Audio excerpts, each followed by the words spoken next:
draft them out of The Subcommittee on Energy, I scared her. The Subcommittee on Energy, Climate, and Grid Security will now come to order. The Chair will now recognize himself for 5 minutes for an opening statement. And I want to thank you all for being here today for this oversight hearing with the Federal Energy Regulatory Commission. I appreciate all four commissioners being here, and a welcome to the committee. FERC is a critical agency that plays a significant role in ensuring Americans have access to affordable, reliable supplies of energy. First, I'd like to commend Chairman Phillips for resetting the priorities of the Commission to focus on affordability and reliability. You have moved forward some critical natural gas projects and are vocal about the negative effects of high energy prices on consumers and our constituents. The committee appreciates your work in this regard. The Commission, however, needs to do more to ensure the affordability and reliability of our energy system. It can do this by adhering to its core statutes governing its authorities under the Natural Gas Act and the Federal Power Act. We're far from achieving the goals set forth in these core statutes. The past 2 years under the Biden administration has severely weakened our energy security. Prices have skyrocketed, and reliability has degraded. American consumers are paying more for less energy. I urge the Commission to return to its core mission to provide for the orderly development of supplies of electricity and natural gas at just and reasonable rates. This must be the Commission's primary focus. Too many on the left want the Commission to become an environmental regulator. The Commission's primary authority is as an economic regulator. The energy industry and the American people rely on timely issuance of orders from FERC that help develop our energy infrastructure to the benefit of secure and affordable American energy.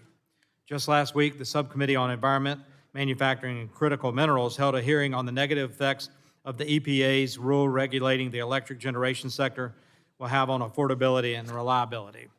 The Commission must do more to resist such regulations that run contrary to its core mission. Electrical reliability has significantly degraded over the past few years. Blackouts and energy rationing are now commonplace in the wholesale electricity markets like California and Texas. The nation's largest grid operator, the PJM interconnection, issued a dire warning earlier this year that it may face significant capacity shortfalls because of, in large part, rules like the EPA has proposed. The North American Electric Reliability Corporation, NERC, also issued a stark warning last month that the vast majority of the country faces potential for insufficient operating reserves and above normal demand conditions. This is not happening by accident. It's not happening solely because of extreme weather or a lack of sufficient interregional transmission capacity. It's largely happening because too much dispatchable firm generation has retired from the bulk power system. These retirements are caused by unrealistic environmental policies like the EPA regulations and private sector environmental, social, and governance goals, as well as market frameworks that do not properly value firm generation. Addressing this is a top priority for this subcommittee, and it should be for the Commission as well. In February of last year, under different leadership, the Commission issued 2 natural gas policy statements that had a chilling effect on private investment in natural gas infrastructure. It should come as no surprise that, according to the Energy Information Administration, in 2022, we added the least amount of interstate natural gas pipeline capacity on record since the EIA began tracking that metric. The Commission must withdraw these policy statements to grant certainty to the natural gas infrastructure developers. I would like to commend the Commission for undertaking a proceeding to modernize wholesale electric market design. FERC has encouraged the development of such markets for over 2 decades. The bulk power system has changed drastically since, and FERC must do more to ensure that these markets work for the American consumer. I encourage the Commission to take a serious look at how these markets have affected the development of natural gas-fired generation and nuclear generation. These 2 resources are critical to ensuring the reliability and affordability of our energy system. We have seen too much of this firm baseload generation prematurely retire from the grid over the past decade. FERC has the authority to act and ensure resources like these are appropriately compensated for the service they provide to the grid.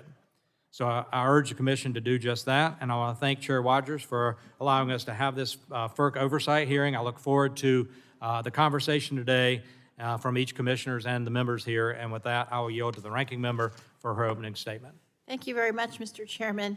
First, I'd like to take a moment of personal privilege and congratulate the world champion Denver Nuggets. I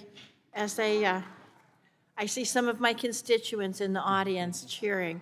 but as a fourth-generation Denverite, we've been waiting a long, long time for this victory.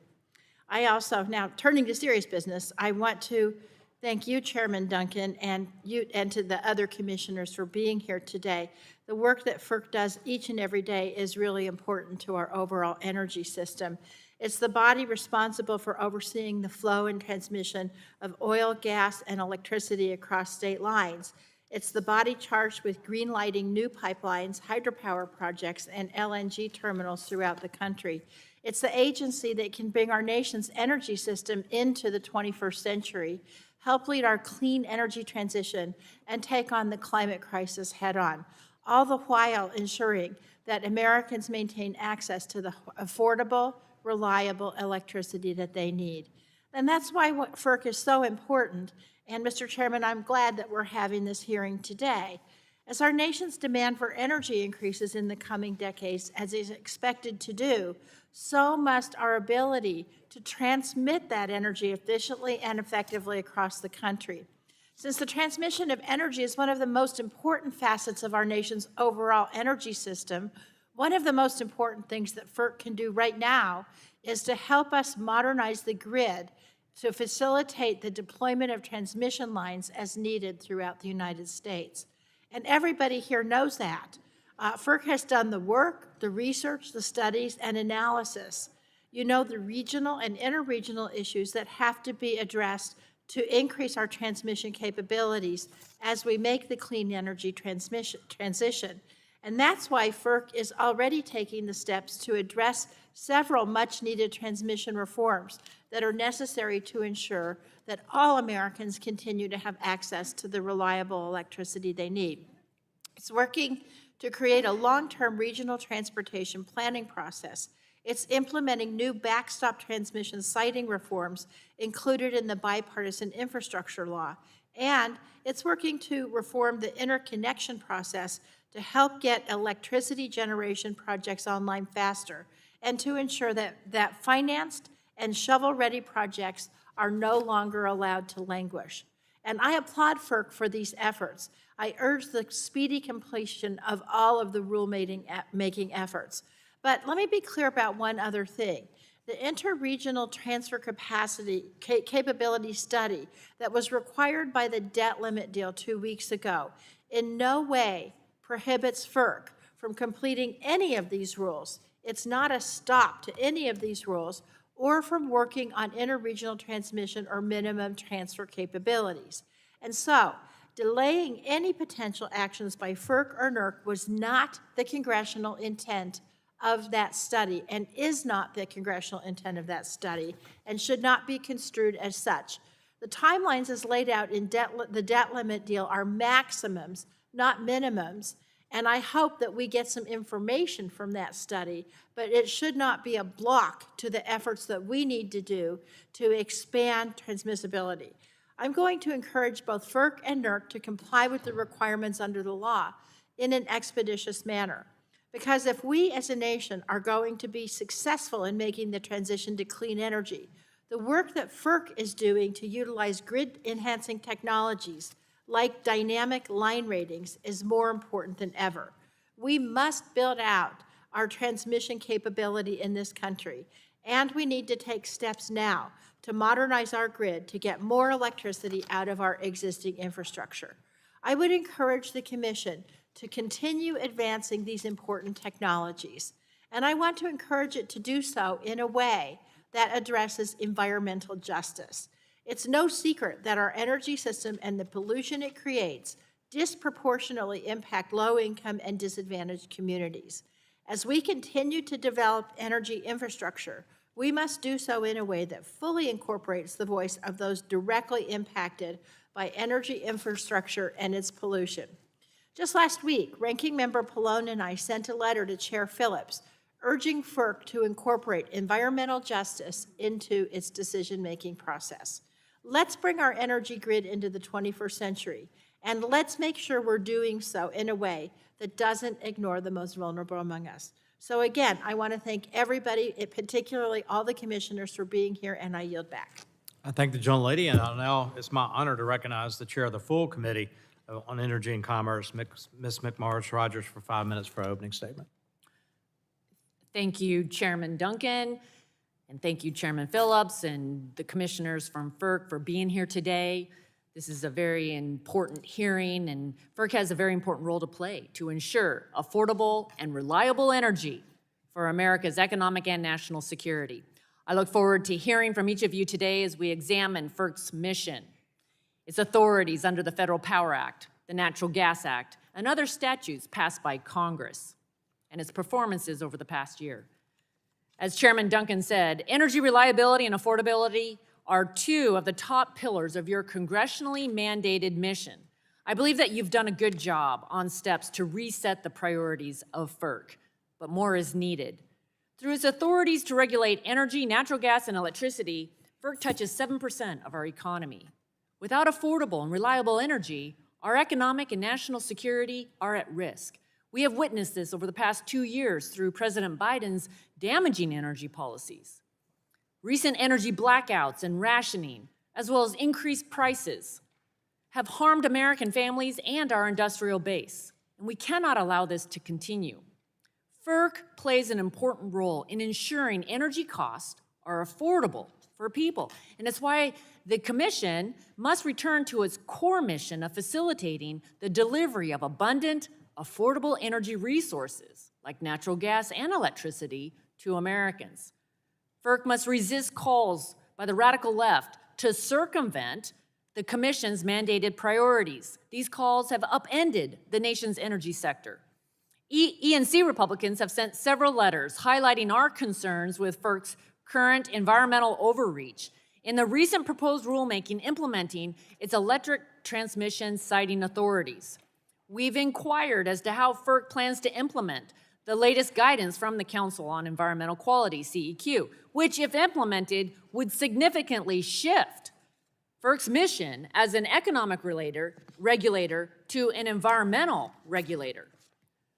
FERC should be working to ensure that reliable, dispatchable supplies of energy are properly valued in wholesale electricity markets, issue timely decisions on interstate natural gas facilities and liquefied natural gas terminals, and grant certainty to hydroelectric power and electric transmission developers.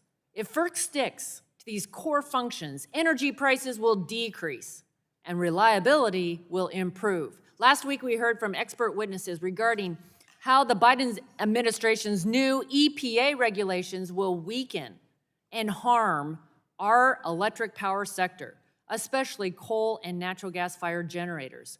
This new suite of environmental red tape comes despite significant energy capacity shortfalls across the country. Nearly every grid operator across the country has warned it is facing an energy adequacy crisis, which will continue into the near future. We can reverse this trend if we commit to energy expansion. Chairman Phillips, at a recent conference, you noted that, quote, building things like new energy infrastructure is something we are all in agreement on.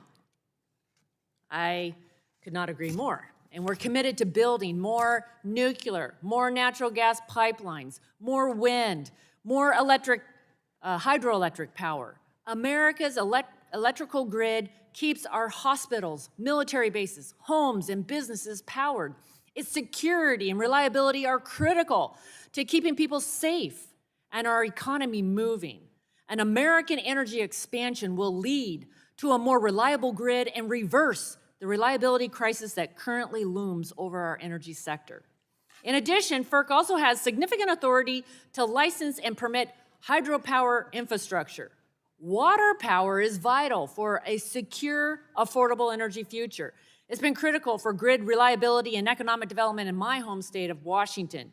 Just yesterday, I introduced a hydropower licensing reform bill, which includes significant reforms to the burdensome hydropower licensing process, which currently takes a considerable amount of time and investment.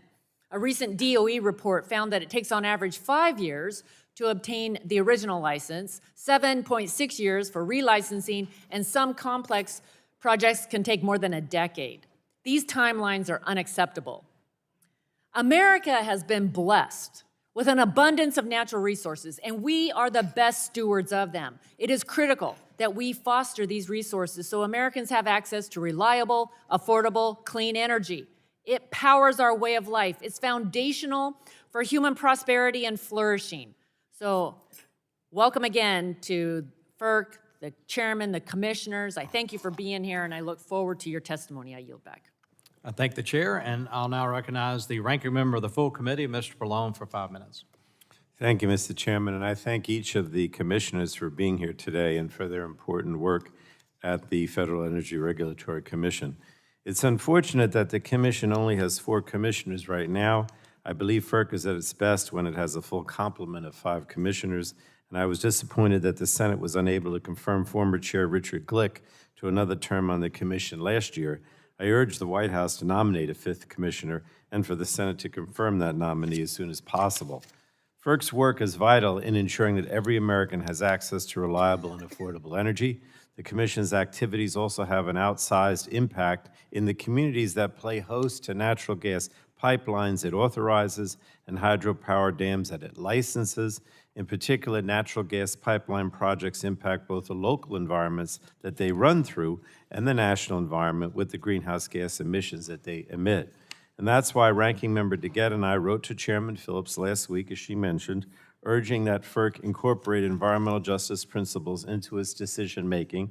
Under the leadership of Chairman Phillips and former Chairman Glick, the Commission has already taken a number of vital steps on environmental justice, and the Commission has issued its first-ever Equity Action Plan and finally established its Office of Public Participation, something I have long advocated. And these are important first steps, but additional action is necessary. Last year, FERC issued 2 important policy statements that would guide its authorizations of natural gas projects. The first statement would have created a new framework to help guide the Commission in determining whether or not a project is in the public convenience, as required by the Natural Gas Act. And the second would have clarified how FERC assesses the impacts of greenhouse gases emitted as a result of a potential natural gas pipeline. And I was pleased by both of these policy statements, but was disappointed when they were downgraded to draft status a year ago and that the Commission has yet to return to them. Now, I want to be clear. FERC must consider environmental justice factors when making its public convenience determinations under the Natural Gas Act. Furthermore, greenhouse gas emissions, and critically, the consequences from these emissions, are absolutely reasonably foreseeable environmental effects under the National Environmental Policy Act. The D.C. Circuit made this clear 2 years ago in its decision in Vecinos versus FERC. Now, downgrading the policy statements to draft status does nothing to relieve FERC of its obligations under the Natural Gas Act or NEPA. However, the policy statements did offer much-needed clarity on how the Commission would consider those issues, clarity that has now been stripped away, leaving communities and industry in the dark.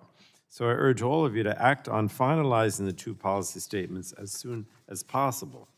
Now, turning to electricity markets, it has been roughly 25 years since FERC issued Order 888 to bring competition to electricity markets across the country.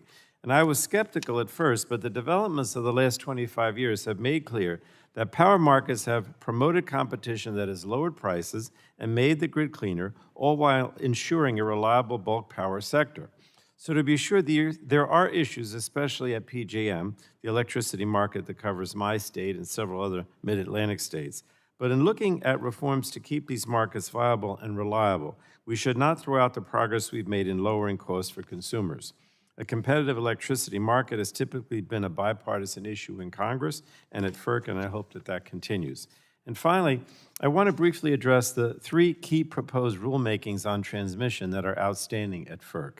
These rulemakings will be vital to electricity reliability over the next decade as we work to move clean energy generation from sunny and windy areas to population centers. And I urge FERC to finalize strong versions of all 3 rules promptly. Today, we're going to hear about the reliability challenges our nation is facing, largely caused by extreme weather events fueled by the worsening climate crisis.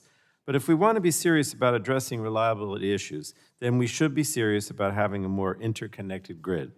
This will ensure that different parts of the country not in a crisis at a given time can help by sending power to regions that are struggling.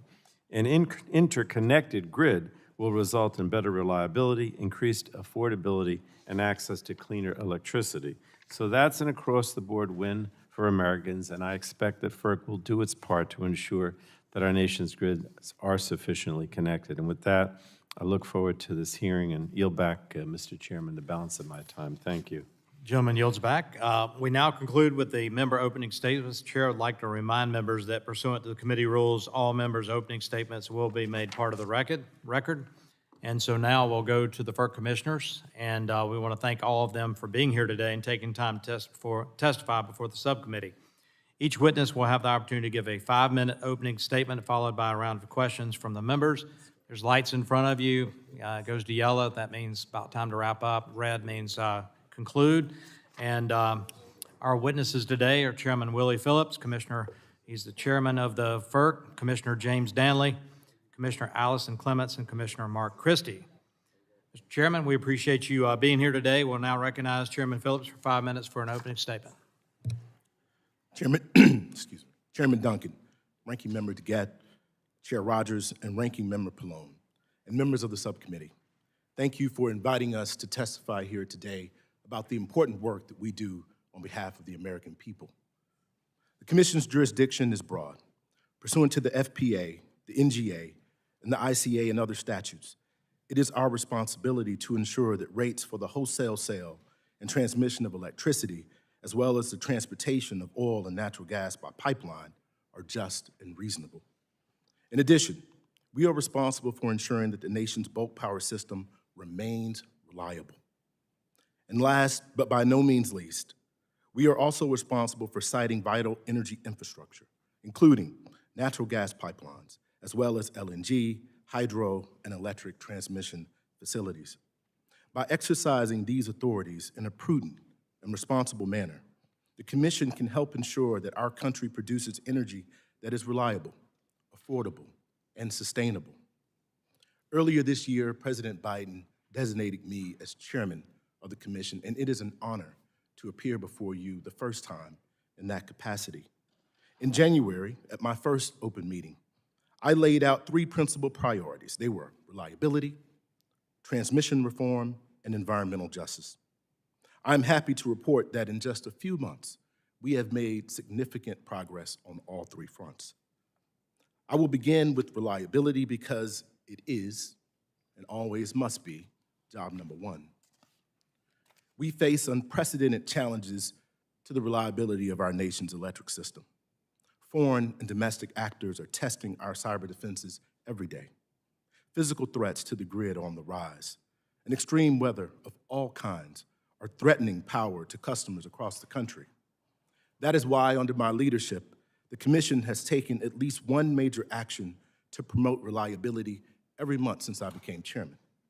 The Commission has directed NERC to develop enhanced cybersecurity standards regarding internal network security protocols. We approved enhancements to a series of winter preparedness measures. We established incentives to reward cybersecurity investments, and just last month, we issued an order focused on inverter-based resources, or IBRs. These actions represent the blocking and tackling that is absolutely necessary to ensure that our electric grid remains secure, reliable, and resilient. My second priority, electric transmission reform, is itself a reliability imperative. Transmission plays a critical role in ensuring the electric system remains reliable while also facilitating the interconnection of new resources. And transmission enables us to further increase our energy security and strengthen our nation's grid. To those ends, we are working as quickly as possible on a number of important rulemakings. First, my highest priority in the near term is interconnection queue reform. We're also working to finalize regional transmission planning and cost allocation, and we are working to finalize our new backstop siting authority. It is my hope that collectively these measures will represent the Commission's most significant action to promote the development of needed electric transmission in at least a generation. My third priority is environmental justice, and this one is personal. I grew up in an environmental justice community in Alabama. I know well the significant impact that these heavy industrial communities face. But I've also seen the benefits that investment can provide to historically underserved communities in the form of jobs, tax revenue, and community benefits. Having seen both sides, it is my goal as chairman to do all that we reasonably can to ensure that environmental justice communities do not bear too great a share of the burdens or too small a share of the benefits that new energy infrastructure can provide. Here, too, we have made strides. In March, we hired a new senior counsel for environmental justice and equity. And later that month, we held the first ever roundtable on environmental justice and equity and infrastructure permitting. And finally, on that point, I would be remiss not to mention the significant strides that we have made with respect to permitting. Our country urgently needs energy infrastructure of all kinds. As Russia's war in Ukraine has made clear, energy infrastructure is essential to any country's national security. What we as a nation must do is make sure that we bring abundant energy resources online and deliver it to our customers. I'm proud of the steps that we've taken to streamline our permitting processes. I thank you again for the opportunity to be here, and I look forward to your questions. Thank you, Mr. Chairman. I'll now recognize Commissioner Danley for 5 minutes. Chairman Duncan, Ranking Member DeGette, members of the subcommittee, it's a pleasure to be here. So the United States is heading towards a reliability crisis in our electric markets. This reliability crisis is being driven by two primary factors. The first is the effect of subsidies, and the second is the Commission's, let's call it, abandonment of its longstanding commitment to rule of law. The subsidies that are both state and federal have the effect of skewing market prices. The purpose of these markets is to ensure the least cost dispatch of the generation available to make sure that the rates are as low as possible within the physical constraints of the electric system, and to send the price signals necessary to incentivize the investment to ensure that there is adequate capacity to serve load over the long haul. When you have the number and quantity of subsidies that we currently have available to generators of certain types, specifically for intermittent wind and solar primarily, those price signals get warped. When FERC abandons its, as I said, longstanding commitment to the rule of law, primarily removing the guardrails from ensuring that price formation can happen absent the effects, the price warping effects of those subsidies, we find that there is no ability to accurately price new entry to the market, and the markets fail to retain the needed existing generation that have the attributes necessary to keep the system stable. So, and this, as I say, has been partially FERC's fault because we have approved various orders like that, getting rid of the minimum price rule, which ensured that generators actually had to bid in their actual costs. This is a problem because in the market areas, the old system of vertically integrated utilities in which a public utility commission and the state authorities would oversee the integrated resource plans that ensured that there was sufficient capacity of the right type to meet load, those states have for the most part ceded resource adequacy as a duty to the markets. And if the market's price signals aren't correct, then that sole backstop to ensure that there's sufficient capacity is not going to function as intended. We have seen the effects of this. Our markets have been warning us now for years. In the case of PJM, very recently, they've raised the hue and cry. And to give you a clear indication of how we know that the markets are failing to send correct price signals, despite the fact that PJM is right now warning us that there is an impending shortfall of capacity, in the last capacity auction, prices went down.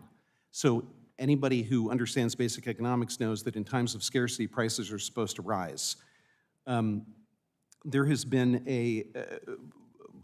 this move afoot in which the markets have become something closer to a mechanism by which to harvest these subsidies rather than what they were intended to do, which is ensure least cost dispatch of available resources and to incentivize new investment. And the largest barrier at the moment to the harvesting of those subsidies is the physical interconnection of what are typically remotely located resources to the markets. You can't get, for example, the production tax credit if you aren't connected to a market and you don't sell.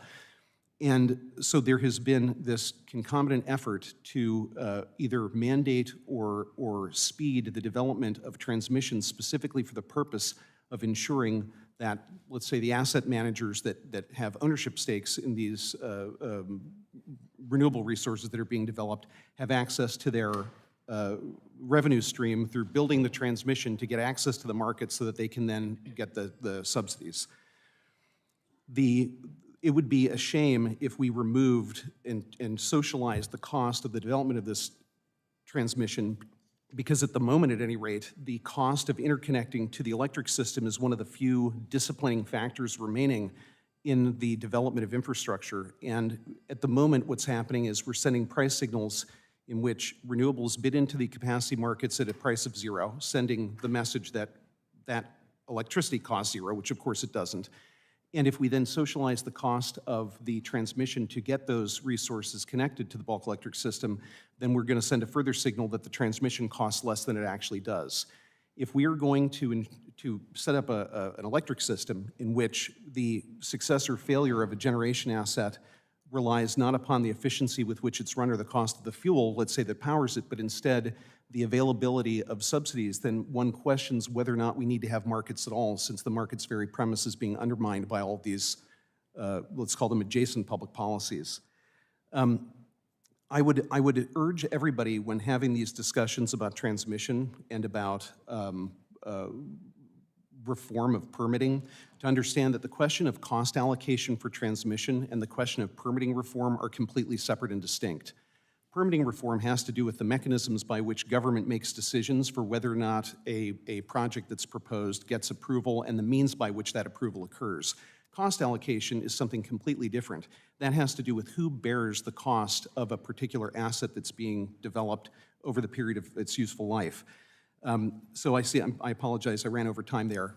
Those are the main issues I want to press upon the subcommittee's attention, and understand that we are headed toward resource adequacy failure in the near future. Thank you. Thank you. I'll now go to Commissioner Clements for 5 minutes. Chairman Duncan, Ranking Member DeGette, and members of the committee, thank you for having us here this morning.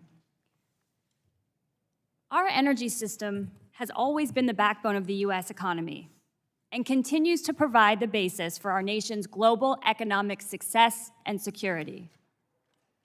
In the past decades, we have seen that system grow, change, develop to meet the needs and expectations of the American people and markets.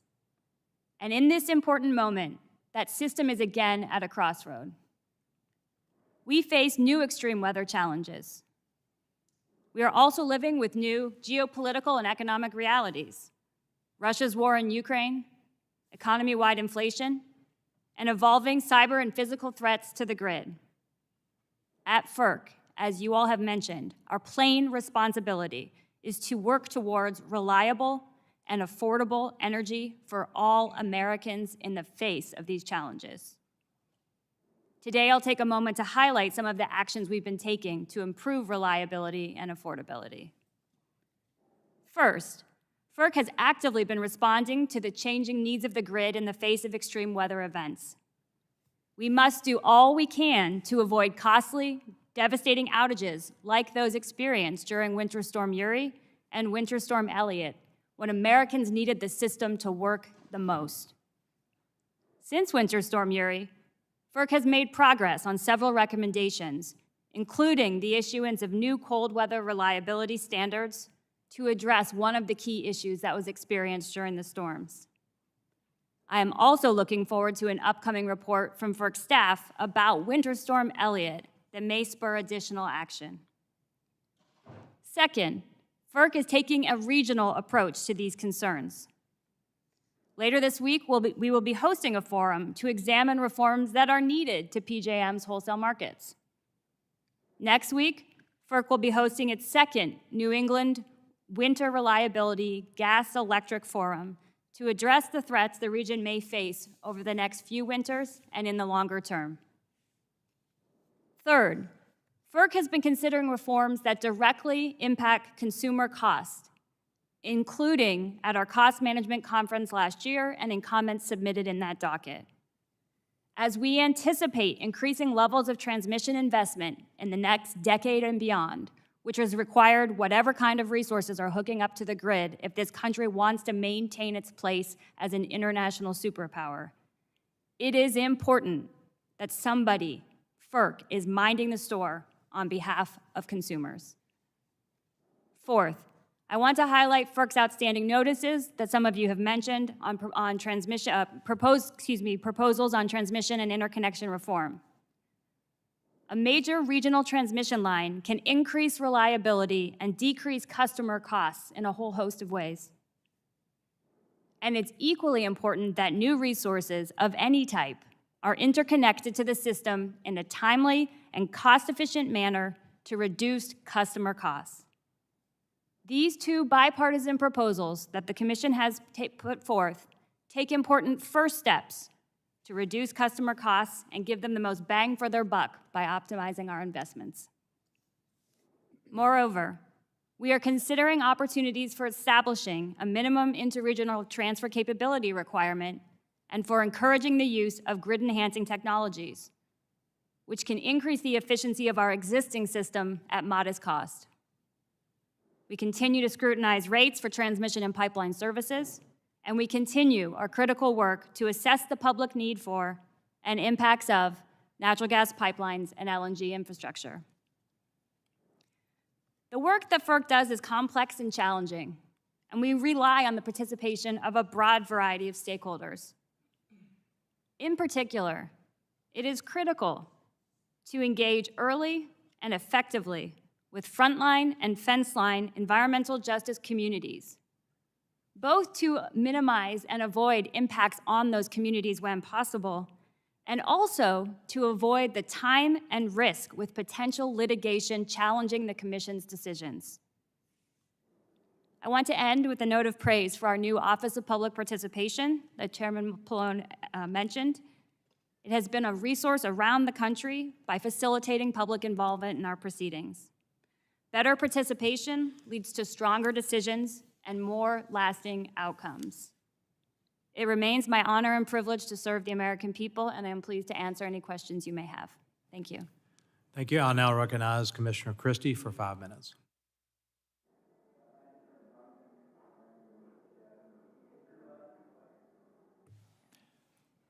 Thank you, Chairman Duncan, Ranking Member DeJette, members of the subcommittee. I appreciate the opportunity to be here with my colleagues from FERC and speak to you. Your focus is reliability, and I'm going to speak to reliability. I think we're heading for potentially very dire consequences, potentially catastrophic consequences in the United States in terms of the reliability of our grid, and I think that the basic reason is we're facing a shortfall of power supply. You know, the term we use is resource adequacy, but what we're really talking about is potentially a shortfall in power supply. You have to remember about the grid. The grid has to have power being fed into it every second of every minute of every hour of every day to keep the lights on. You can't store it up and bring it out next day. So because of that, you have to have a power supply that is feeding into the grid on a continuous basis. We can't tolerate shortages because shortages means the lights go out. So what's going on now? And what is the threat to reliability? In summary, what the threat is this. We are facing cascading retirements of dispatchable resources, specifically coal and, to a lesser extent, gas. And the problem with losing that many dispatchable resources is you're losing the supply that's going to keep the lights on. And the problem is not the addition of wind and solar. Really, the problem is the subtraction of coal and gas and other dispatchable resources, which are the ones that we need during this transition to keep the lights on. That's the fundamental problem. This is not just Mark Christie saying this. We have been warned repeatedly from NERC, the reliability experts for the country, that this is exactly what's going on. We're losing dispatchable resources at a pace that is unsustainable for keeping the lights on. NERC has been telling us this over and over and over. We're hearing it from the major RTOs. PJM, which is the largest RTO in terms of consumers served. MISO, which is the largest RTO in terms of geography. It covers the Midwest and parts of the Southeast. We just heard it last week from New York System Operator, the New York ISO. All the same message. We are losing dispatchable resources at a pace that we can't keep the lights on if we continue to do this. And so that is the fundamental problem that we're facing that threatens reliability. So what are the two reasons? I'll give you two reasons why this is happening, because I always get asked, why is this happening? Well, first of all, It's happening in both the RTOs and the non-RTOs. This is not a uniquely RTO problem. Now, in the RTOs, it is a problem of market design. It's a problem in which the resources that are retiring, and a lot of them are retiring prematurely. And by prematurely, what I mean is these units have many years of useful life remaining, but they're retiring. And it's a problem of market design in the RTOs. They're simply not getting the compensation that it takes to keep units open, keep units operating. In the non-RTOs, it's largely a problem of the IRPs of the utilities are taking these units out and retiring them prematurely. It's sort of a self-correcting problem in the non-RTO states, because in the non-RTO states, there are state regulators who are supposed to be looking at this and watching this and supervising these IRPs. The second reason we're seeing these premature retirements, and particularly we're talking about gas, I'm going to focus on gas. Gas has become an increasingly more important dispatchable resource as we increase the percentage of wind and solar in the grid, because wind and solar are intermittent, as everyone knows. And so you have to have a dispatchable backup, and gas has become the dispatchable resource of choice.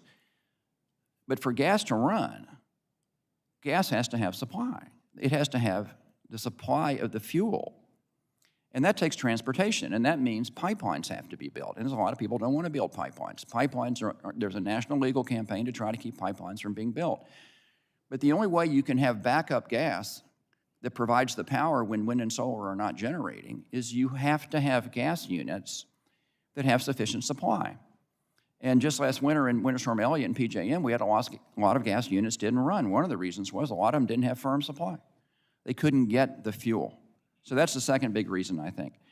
So as we move forward, I think this is a problem that's going to become increasingly salient. I think that the warnings have been going off. We've been getting warnings from all the RTOs, from NERC. We've got to be aware of this. This problem is not just coming. I think it's already here, and it's coming here very quickly. And with that, I'll be glad to answer any questions you have, and thank you again for the opportunity, Mr. Chairman. Well, I thank all the commissioners for your testimony.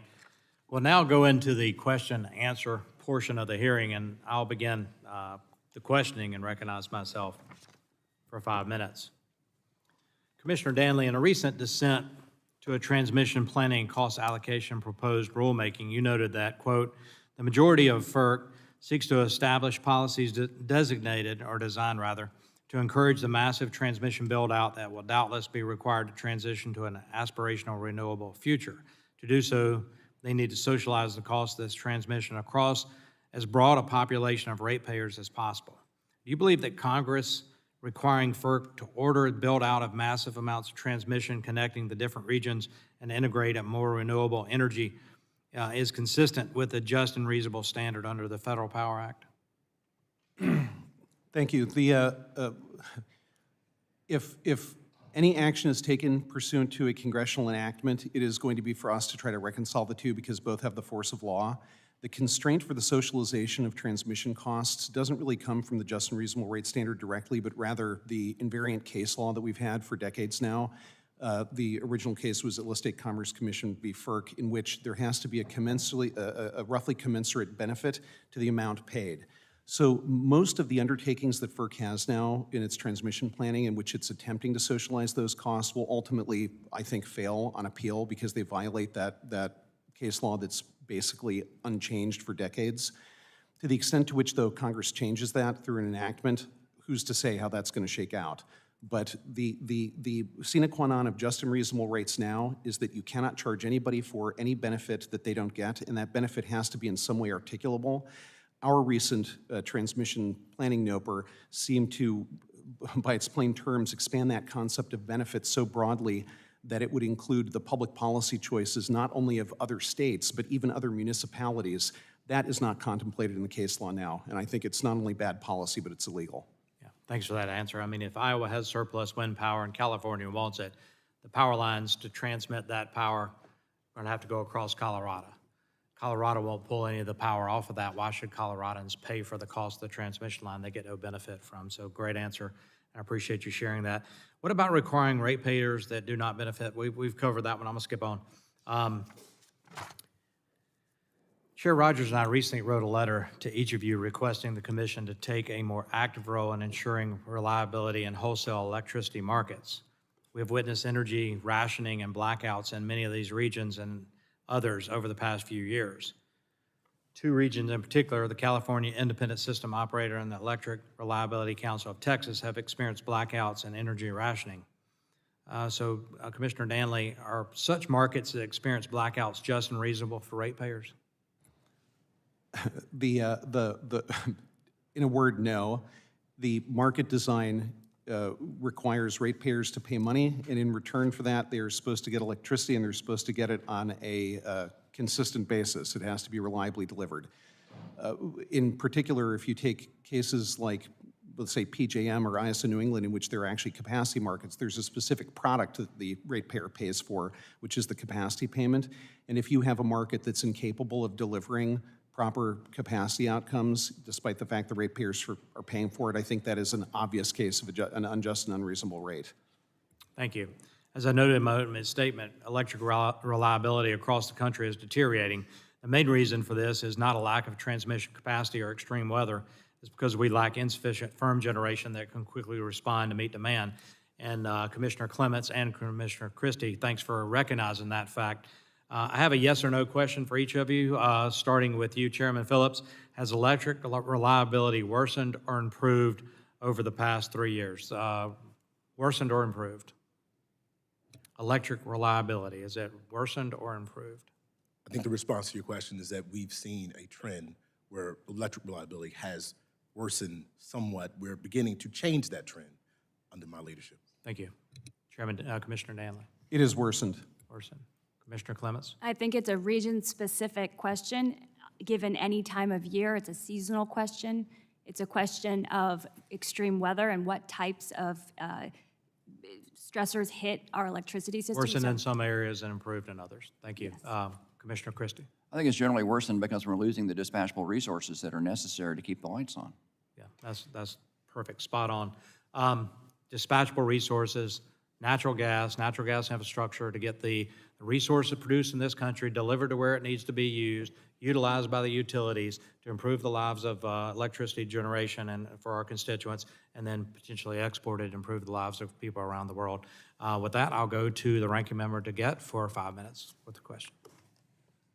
Thank you very much, Mr. Chairman. Chairman Phillips, one of the goals of FERC is, in fact, to improve and strengthen reliability. Is that right? That is right. Now, in my opening statement, I talked about the work that FERC is doing on transmission issues. And again, I want to say that this interregional transfer capability study that was required by the debt limit deal does not prohibit FERC from completing the outstanding transmission rules or any work on interregional transmission or minimum transfer capacity. So, Mr. Chairman, I want to ask you, do you believe that the interregional transfer capability study required by the debt limit deal prohibits FERC from advancing any transmission work while the study is pending? The answer to that question is no. I believe that NERC is directed to do a study under the debt limit deal. We also have an ongoing proceeding at FERC where we've had a forum, we've had a technical conference, we've received comments. It is my belief that those two proceedings can move forward in parallel. And do you think you could get information from this study that was required in the debt ceiling deal? Yes, I believe it could very well be valuable, the information that NERC finds in its report. And what I would like to do is make sure that if and when NERC completes its report, FERC is also ready to act on our proceeding so that we continue to move forward, NERC moves forward, and we can incorporate their findings in what we're doing. But you're not going to delay in your proceeding based on this study? I am not aware of any requirement that we wait for NERC to. Is it your intention to wait? It is not my intention to wait. Commissioner Clements, I want to ask you if you can talk briefly about the importance of finalizing the strongest possible version of the rule, along with the importance of getting the regional transmission planning and cost allocation right. Thank you. Finalizing a rule on interregional transfer capability is critical. We have seen that in real life through the experience in Winter Storm Uri, when the Mid-Atlantic was able to help out to keep the lights on in the Midwest. The Midwest was able to help keep the lights on in the South, but the South couldn't help Texas keep the lights on because there was a lack of interregional transfer capability. The same thing happened to the Southeast during Winter Storm Elliott. And so absolutely, we need to move forward and finalize a strong interregional transfer capability rule. The good news is there's been broad consensus across the industry and across stakeholders that that is the case, and we're working on what kind of methodology might be appropriate. And having a strong rule like that would go to what the chairman was talking about, increasing the overall reliability of the grid. That's right. Every year, well, last year, EEI suggested that utilities spent $28 billion on transmission investment. Money is getting spent. So the question is it getting spent in the way that most cost-effectively protects customers? And that's what we need to be thinking about at FERC. Now, Commissioner Clements, I wonder if you can talk for a minute about how FERC can better leverage grid-enhancing technologies that can maximize the existing infrastructure. Thank you, Congresswoman. This is a really important question and something I spent a lot of time focusing on. Before we expose customers to the cost that Commissioner Danley has expressed concern about, how can we make lower cost, modest investments on our existing grid to help squeeze more juice effectively out of the existing grid and bring more resources online without costly transmission investment? Grid enhancing technologies is our #1 tool, and we have put forward some proposals that I hope we'll move forward with. Thank you. Mr. Chairman, it's really persuasive to me when you talk about your own experience with growing up with environmental justice issues. And of course, I told you when I met with you, we have an area in my district, an EJ area. So I'm wondering if you can briefly talk about the tangible steps that you plan to implement to advance environmental justice. Thank you, Congresswoman. We had the first ever, I mentioned this in my opening statement, roundtable on environmental justice and equity. What I'm looking to do, and we're working on right now, is an outward-facing document that both frontline communities, utilities, stakeholders, everyone across the board can understand how we define environmental justice, what factors we're looking for as we consider projects going forward. This is something that I believe will be critical to help move forward and not just have projects approved, but to ultimately have them built. Thank you. Thank you very much, Mr. Chairman. I yield back. Gentleman yields back. I'll now go to the gentleman from Virginia, Mr. Griffith, 5 minutes. Thank you very much, Mr. Chairman. It's really good to see all of you here today, but particularly my friend Commissioner Christie. It's been a long time since you, me, others, including Terry Kilgore, used to have midnight dinner at the 3rd Street Diner in Richmond, Virginia. But it's good to see you here today. You talked about several things in your opening, including dispatchable resources. And while this is a great hearing for all of us to dig into the weeds, folks watching back home who may be seeing it a couple of days from now in the middle of the night may not know what that means. Can you define dispatchable resources for the folks back home? Yes, I remember being asleep most of those midnight dinners, but dispatchable resources are resources that are not weather dependent. They run all the time. Nuclear runs literally for months at a time without shutting down. Coal and gas can run all the time. Now, that doesn't mean they're not weather impacted. What we saw in Elliott, the Winter Storm Elliott, we had a lot of gas units that didn't perform because they were not winterized or they couldn't get firm supply. So units can be certainly weather impacted, but a dispatchable unit is a unit that is not weather dependent to run. Obviously, wind and solar are weather dependent to run. It makes them intermittent. Doesn't mean they don't have a tremendous role. They certainly have no fuel costs, which is good. But we have to understand the characteristics of generating units, and when you're trying to keep the lights on, and again, you have to remember about the grid. The power that's coming out of these lights right now was generated nanoseconds ago. Power has to be generated and used within seconds, and so because of that, you have to have power sources feeding into the grid every single second of every minute. Otherwise, the lights go out. And dispatchable resources are great for that because they run for days, weeks, even months at a time without concern about what the weather forecast is going to be. So that's the difference. And obviously, knowing my end of the state, it's heavily reliant in many of the communities on the coal and natural gas industries. And it's just been somewhat bothersome to us that folks don't realize the intermittency of some of the renewables and that you have to have the pipelines, and you have to have high voltage power lines to wheel that electricity from one part of the country to another. Can you go into a little bit about how long it's going to take to build the capacity, even if we want to take wind or solar from an area where it's good weather to an area that weather may not be so good right then? Well, building generating capacity takes time, but the biggest problem we have right now is we're losing existing generating capacity that could be running, and it's shutting down, and it's shutting down prematurely. So we're losing assets that could be providing power right now. With regard to transmission, you have to have transmission to move power from the supply source to the ultimate consumer. So transmission is absolutely essential. I would say on transmission, and based on 17 years at the Virginia State Corporation Commission and doing transmission line cases, every case comes with its own unique set of facts, and what you're trying to do is, look, consumers are going to pay for transmission. Consumers are going to pay for it. So you want to make sure that the consumers who are going to be forced to pay for transmission are getting the best deal and are getting a line that serves their interest and not the interests of developers. It should be serving consumers, and it should be a solution to a reliability problem. And all these cases have unique sets of facts. And as a regulator, you sit down and determine, is it needed, is it cost prudent? Those are the two biggest things you look at in a power line case.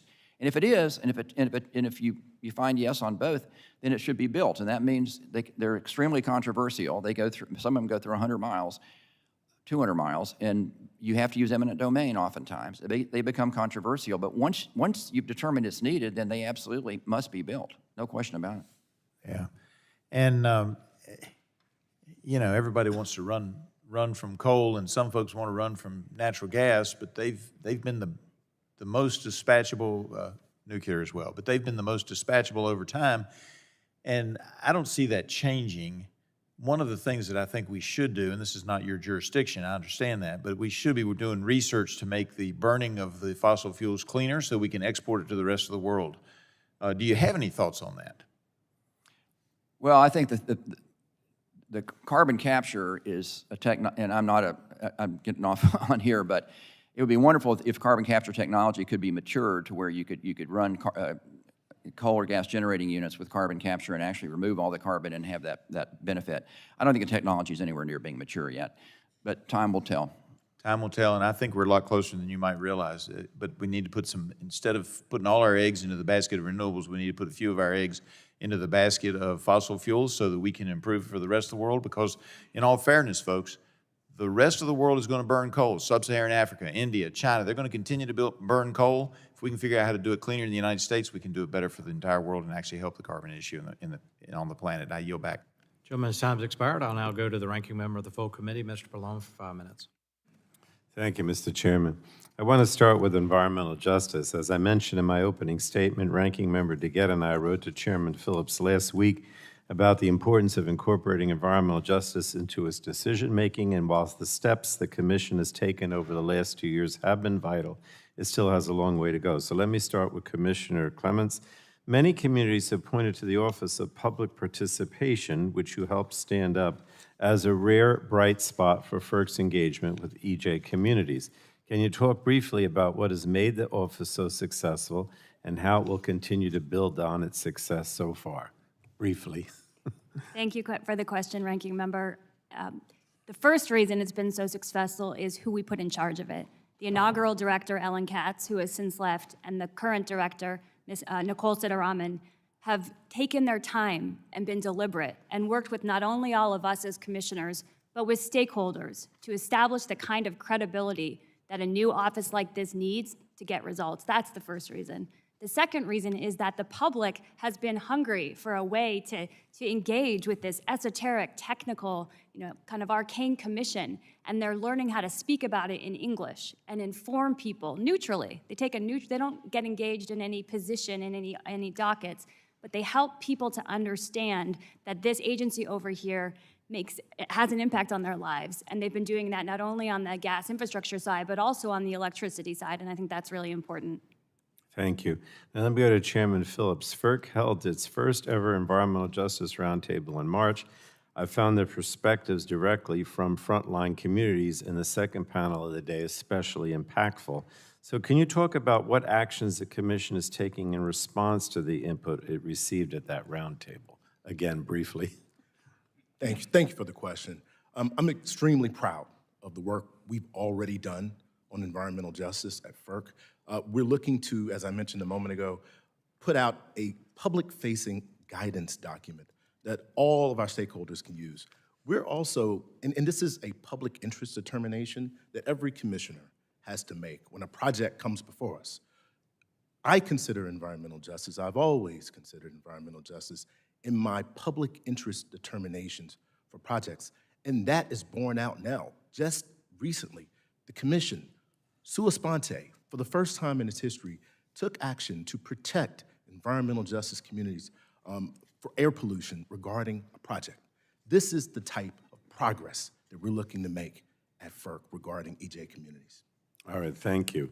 Now, you've heard me say earlier that although FERC is a 5-member commission, right now there are only 4 commissioners. So let me just go down the line and ask briefly, each of you agree, yes or no, that FERC is at its best and most effective when it has a full complement of commissioners, yes or no? Yes, absolutely.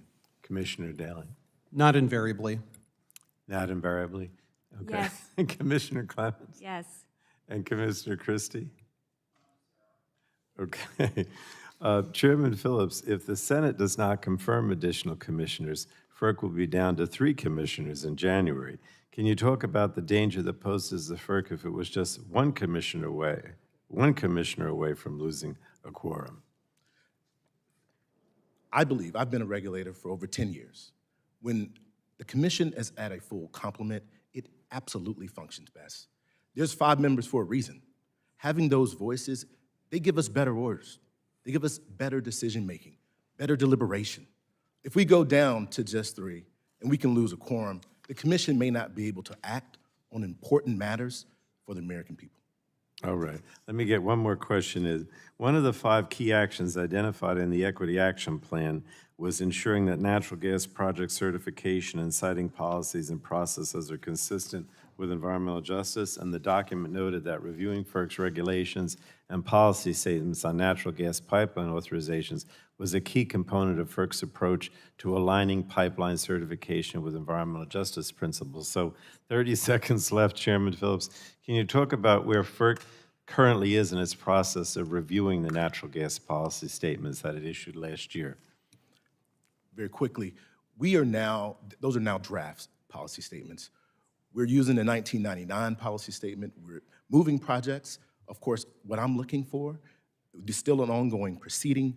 I want a bipartisan approach to these policy statements, something that we can build consensus on. Also want something that stakeholders can embrace. It's extremely important that when we do this, that we don't do it in a way that if the composition of the commission changes, it can be flipped over in the snap of a finger. I want something that's lasting and durable for the utilities and for the work that we do. Thank you so much. Thank you, Mr. Chairman. Gentleman's time has expired. Now it's my honor to recognize the chair of the full committee, Ms. McMorris Rogers, for 5 minutes. Thank you, Mr. Chairman. FERC's core mission is ensuring abundant, affordable supplies of energy at just and reasonable rates. And FERC is supposed to operate as an independent agency, yet under the Biden administration, we've seen a strong shift with FERC unnecessarily delaying natural gas permits and supporting a forced transition to less reliable, weather-dependent wind, solar, and battery resources. Last year, NERC warned that half of the country is at heightened risk for electricity blackout. This year, that has increased to 2/3 of the country at a heightened risk for electricity blackout. So this trend is very concerning.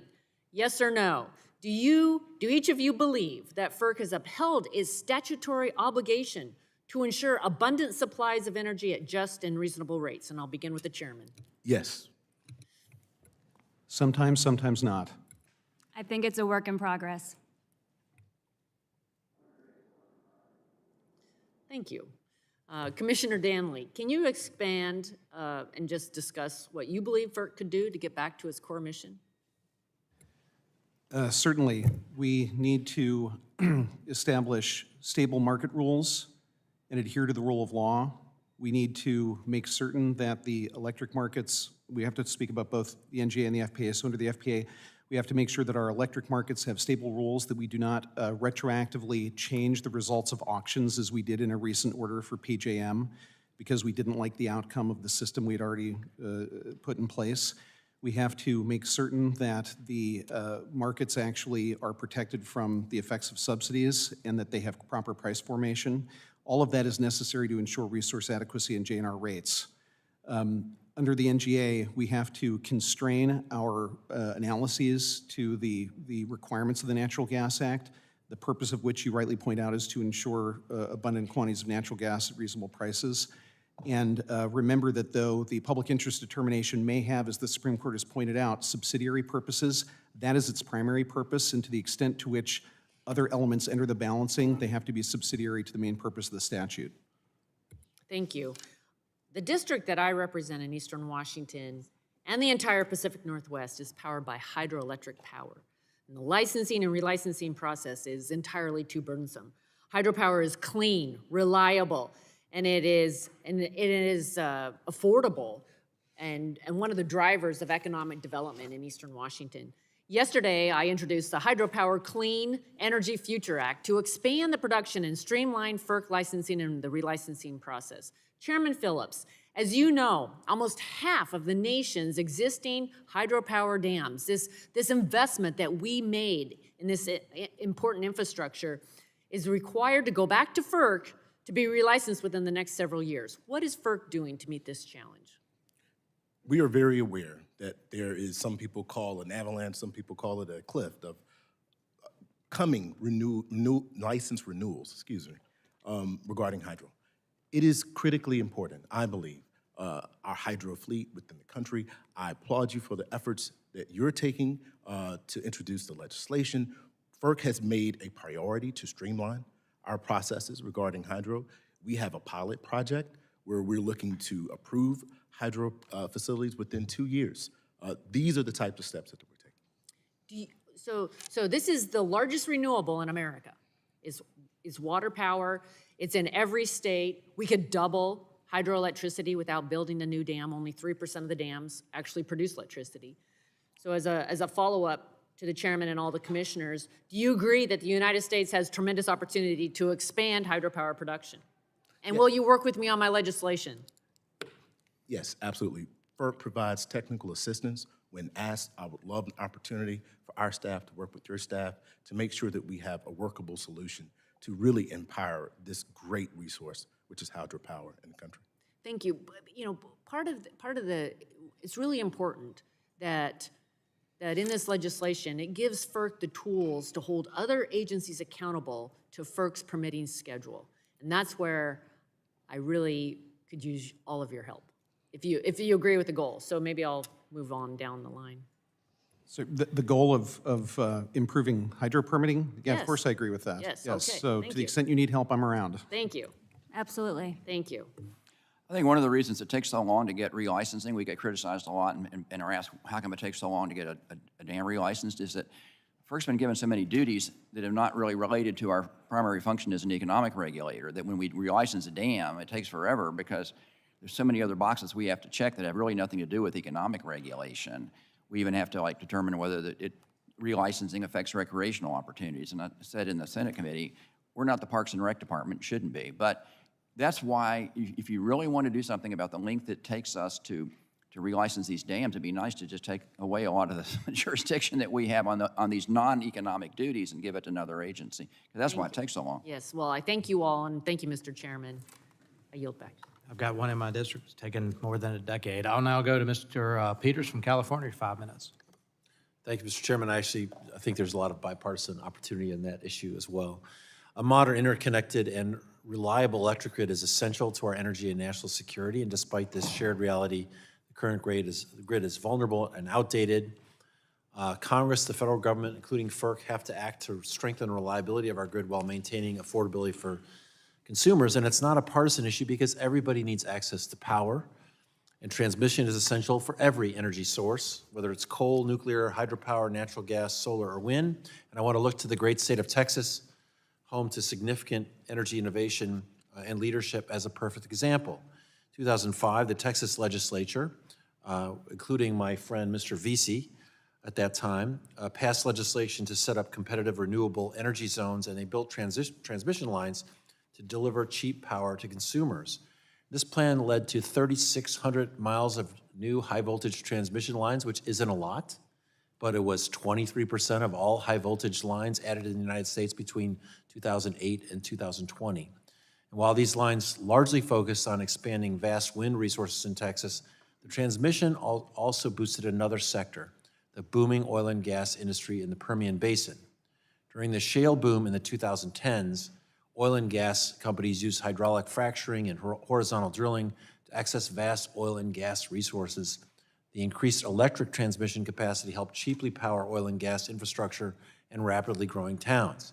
Transmission is not partisan or technology specific. So, Mr. Chairman, I'd love to work with you and Ranking Member DeGette and all my colleagues to find bipartisan compromise on transmission policy, because every day we wait, Americans will be vulnerable to blackouts and higher prices. And before I proceed to questions, I just want to address the notion of that came up before about this study. I'd like to point out that we have a lot of information about this already, and I would ask unanimous consent for the admission to the record of the following documents: the February 2023 Department of Energy's Natural Transmission Needs Study, the February 2023 study from Lawrence Berkeley National Labs, the February 2023 study from Grid Strategies, the October 2022 GE and NRDC study, the May 2022 NREL interconnection seam study, and the July 2021 study from Grid Strategies. I'd like to enter all those into the record. Okay, thank you. A more connected interconnected electric grid could cut consumer electric bills by more than $100 billion cumulatively, or $300 per household annually. More interregional transmission can also help with reliability. As Commissioner Clements pointed out, Winter Storm Elliott caused blackouts across North Carolina and Tennessee, which could have been avoided if available power in the Midwest was diverted to the region. Commissioner Clements, in your written testimony, you mentioned the benefits of major regional transmission lines. Can you please elaborate on how more regional lines can help reduce costs for consumers and provide reliability benefits? Understand that we're not all experts like you are. Thank you, Congressman. A robust regional transmission system brings a myriad of benefits. It can reduce congestion and therefore reduce prices. It increases resiliency in the face of extreme weather. It can transport zero marginal fuel cost resources from distant locations to customers where they need them. It increases the ability to do reserve sharing. The list goes on. And every transmission line has some component of a reliability benefit, some component of an economic benefit. So it's hard to parse them out. FERC has put forward a proposal to improve upon over a decade-old planning proposal related to regional transmission planning and cost allocation. That will get at the issue. That will start to solve the problem, and I think it's imperative upon this commission to move forward with finalizing that rule. I was happy to work on and introduce the Power On Act, which became the backstop authority that Senator Manchin put into the infrastructure bill, the bipartisan infrastructure bill. This year, I'm working with Senator Hickenlooper on a bill to establish minimum levels of power capabilities, the Big Wires Act between regions. Can you comment on how a minimum transfer requirement could help with grid reliability? Absolutely, I'd be happy to, and I think that the Big Wires proposal you put forward is a good idea related to providing a clear minimum threshold for regions to understand how much they should be able to share between each other, because that's the place where, despite the fact that I think there's broad support across the industry and stakeholder groups for more interregional transfer capability, the question is, how do we get it done? You need to force regions to be able to work together. We hope they will on their own. Yes, we'd like to be able to help them and to facilitate that cost effectively. The reliability benefits are simply undoubted based on all those studies you demonstrate and real life experience. Thanks. My time has expired, but I should have said encouraged. Thank you, gentlemen. Thank you, Mr. I'll Chairman. go to Mr. Latham. Before I do, I want to thank him for helping me out, chairing something yesterday, and recognize you for 5 minutes. Anytime for my friend. Thank you, Mr. Chairman, and thanks to the commissioners for being with us today. Commissioner Danley, I've been concerned with high-profile attacks on our electric substations throughout the country and the possible consequences if these attacks cease being random occurrences and become a coordinated effort. Last year, FERC commissioned the North American Electric Reliability Commission, NERC, to study physical threats to the bulk power system. Would you highlight the findings of the report? So it was NERC has written a lot on and talked a lot about the dangers to the bulk electric system, both from cyber attacks and from a physical security standpoint. The bottom line is, without getting into all the details, this is a distributed system, and it is vulnerable to any number of asymmetric attacks of various types. So pretty much you're just saying that we're vulnerable, but didn't really give us any specifications what we should be doing in the meantime, or how we can protect ourselves? There are any number of means by which you can physically harden the infrastructure. The problem with that is, at a certain point, people have to pay for it. And so this is typically most of the vulnerability is in the distribution system, which is not the bulk electric system, that's the state jurisdictional distribution system. That is run in our system by the division of jurisdiction by the states and the state PUCs, who would offer cost recovery to the utilities that would put the physical security in place. So I guess on two questions, what can FERC do to help the local communities out there if something would occur, like more of a mass attack instead of individual attacks? Is there anything that FERC can be doing to help our local communities? Well, FERC already has an Office of Energy Infrastructure Security, which is extremely active in engaging with utilities and local jurisdictions in talking about best practices, conducting audits, trying to figure out ways that they can enhance the security of their facilities. They're really very good at it. And there's, of course, FERC's bully pulpit being able to talk about the issue and convene discussions, which we've done over the last few years. And here's the wild card question. What can Congress do to help either FERC or the local communities if something like this would occur? Well, I would caution Congress in trying to make FERC the locus for anything having to do with physical security, because we are so distant and removed from the physical assets that are in question. That's really more a local government and state PUC issue, I think, properly. But to the degree to which you want to cooperate with the states, I think you ought to. They're probably the ones that have a better view as exactly what they need. Okay, thank you. Well, I'm working on legislation right now, and so I think as we work on the legislation, I'd like to work with you and FERC on that. If I could turn to Commissioner Christie, in addition to the grid security, as the co-chair of the Grid Innovation Caucus, I'm going to advocate for the development and deployment of new innovative technologies within the bulk power system. How is FERC working to ensure the reliability of the bulk power system as new technologies are deployed onto the grid? Well, if you're referencing grid-enhancing technologies, the GETs that Commissioner Clements was asked about earlier, some of these technologies work really well, and when they're deployed, they absolutely provide a lot of benefit. Some work not so well or don't work so well in certain places and work well in others. It's all very fact-specific. FERC can encourage the use, in fact, we did an order not too long ago encouraging the use of what are called dynamic line ratings, DLR, or adjusted ambient ratings. So FERC's role is, and also we put out the reliability standards through NERC, which is essentially transmission line standards. So FERC's role is to ensure the reliability standards that apply to all the bulk power system, particularly transmission, and also to encourage the use of these technologies as they develop and are deployed to ensure that they're being developed and deployed in the most cost-effective way. I hope that answers your question. Thank you. Well, back to Commissioner Danley real quickly in my last 40 seconds. You know, back in 2008, Republicans came out with an all-above energy strategy, so we wanted to have, you know, everything from the nuclear and clean coal and natural gas and hydro and then all of the other clean energy systems out there. But can we rely on just an intermittent system out there that some people sometimes advocate? What would happen if we would have the intermittent go down? Do we have to have that backup baseload capacity? There is no way, and it certainly has never been tested, to have a large-scale electric interconnection run entirely on intermittence. The spinning mass that has been the basis for our generation fleet for ages is what allows us to ride through the voltage disturbances that are inevitable in a dynamic system like this. And even if you have grid-forming inverters, the likelihood that they would have that level of resilience, given the fact that intermittents can turn on and off at a moment's notice, is very unlikely. There has to be some amount of backup, which is why counterintuitively, the greater the penetration of intermittents in a region, the more natural gas transmission capacity you need, because when all of the intermittents do turn off, you have to have the entire fleet backed up with that quantity of capacity in natural gas typically. Well, thank you very much, Mr. Chairman. My time has expired, and I yield back. I thank the gentleman, and now as an honorary Texan, it's my pleasure to recognize gentlelady from the Lone Star State, Ms. Fletcher, for 5 minutes. Thank you so much, Mr. Chairman, and thanks to Ranking Member Dingell for organizing this hearing. And thank you, Chairman Phillips and Commissioners Danley, Christie, and Clements for taking the time to testify before us today.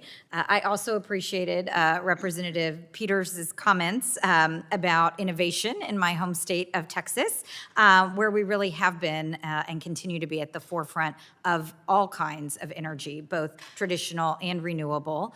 But we have also experienced the very worst of the failures that we're talking about here today. And so the work that you do is incredibly important to us. And it's really important that we're talking about these issues here today. So I do want to talk a little bit about an issue that we haven't covered as much in detail today, but I think it's really important, especially because it relates to a lot of the work that we are doing in my hometown of Houston. We are very focused on capitalizing on the great investments that were made in the last Congress and the Infrastructure Investment and Jobs Act, the Inflation Reduction Act in particular, and the emerging technologies that we think can help us address our current challenges and really power our future while also addressing the climate challenge and reducing emissions. So what we are seeing in Houston is an increased demand in the market for hydrogen. It's something we've been very actively working on. Currently, there are about 1,600 miles of hydrogen pipelines, and they're generally concentrated along the Gulf Coast, as I'm sure that you know. And nearly all hydrogen shipment occurs in dedicated hydrogen infrastructure because of its chemical nature. So if we want to see the hydrogen programs that are included in the IIJA and the IRA succeed, we're really going to need to build out the necessary infrastructure to move hydrogen at scale. And so I really want to focus my questions to y'all on these issues because I think there's some open questions right now. Currently, the regulation for siting, commercial service, security and safety of hydrogen infrastructure is divided between various federal agencies, including FERC, and the Surface Transportation Board, Transportation Security Administration, Department of Transportation. This large collection of jurisdictional oversight and the ambiguity associated with it has, I think, led to a lot of regulatory uncertainty in this space. And I think that that has the potential to hinder a lot of the projects that we are very interested in seeing move forward. So clear siting authority for unmixed hydrogen really is needed to provide the clear pathway for potential projects that the folks who are developing it really need to see. So I want to ask each of you this question, whether in your opinion FERC is the best situated agency to play a lead role for siting interstate hydrogen infrastructure projects, similar to its responsibilities for natural gas and petroleum pipelines. And I'd like to start with you, Chairman Phillips. Thank you for the question. I believe, given FERC's experience with natural gas pipelines, and as you mentioned, we currently have regulatory authority over blended hydrogen and natural gas, I believe FERC could absolutely take on the responsibility of pure hydrogen. Of course, I urge Congress, any new authority that they give us in this area, please be specific. Be specific. It helps us implement down the road and avoid costly litigation or delays. Thank you, Chairman Phillips. Commissioner Danley? I'm not certain that we actually have jurisdiction under either the ICA or the NGA, so it would probably require an enactment to make that clear. But I generally would advise that you not subject nascent industries, especially those that you actually wish to promote, to the full panoply of federal regulation immediately. So even if we are the best, I'm not sure it should be regulated at all immediately at the federal level. You're not sure that hydrogen pipelines should be regulated at all at the federal level? No. But I should say that by FERC at the federal level, because the entire panoply of regulations that attend FERC jurisdiction are quite onerous, and these are typically borne by well-established companies that have been operating for the better part of a century. I just am always cautious when people talk about giving additional jurisdiction to FERC. I always suggest they slow down and think through the consequences, because it can be difficult operating under a FERC paradigm. Well, I'm going to run out of time, so I'm going to move on to the other commissioners, but I may have some questions to follow up with you on the record after this Please. hearing. Commissioner Clements?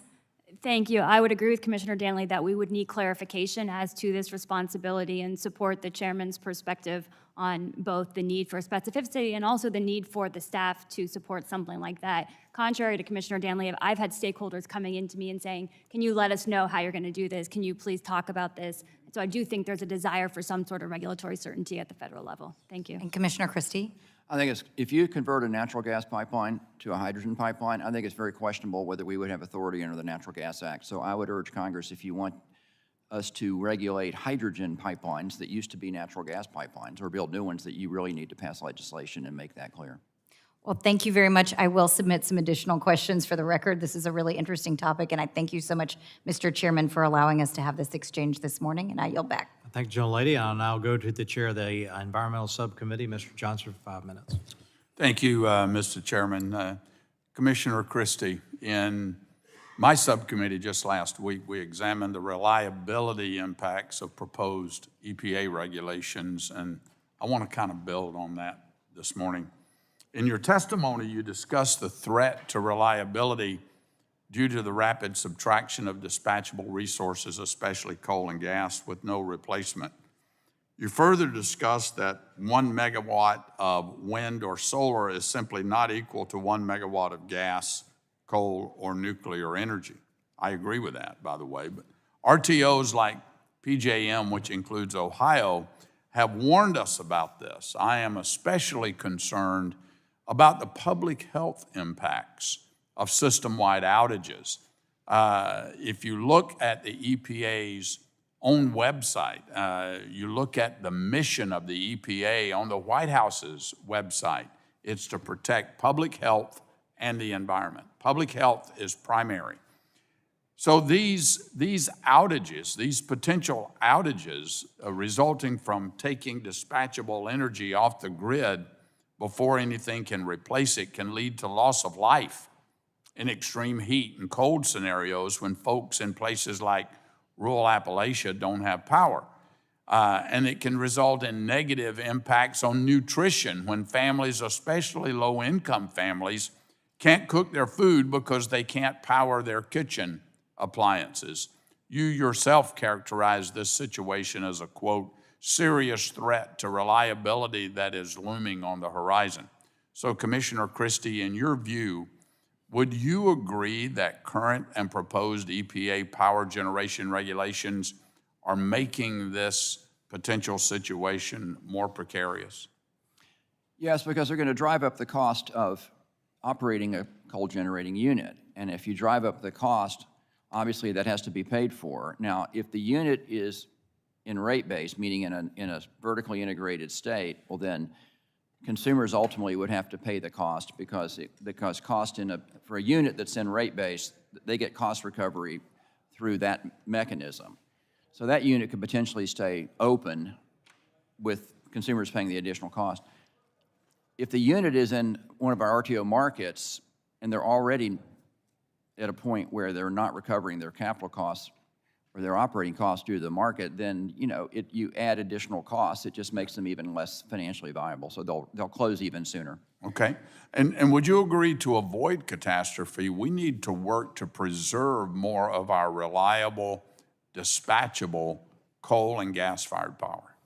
That is exactly what NERC and the RTO management's been telling us. You can't just shut down your dispatchable generation overnight or within a matter of a few years and think that you can keep the lights on by simply trying to replace. And my point about the megawatt versus the megawatt is the capacity value of a wind or solar megawatt is simply not equal to the capacity value of a megawatt. That's right. A nameplate That's megawatt. science. That's fact. That's engineering.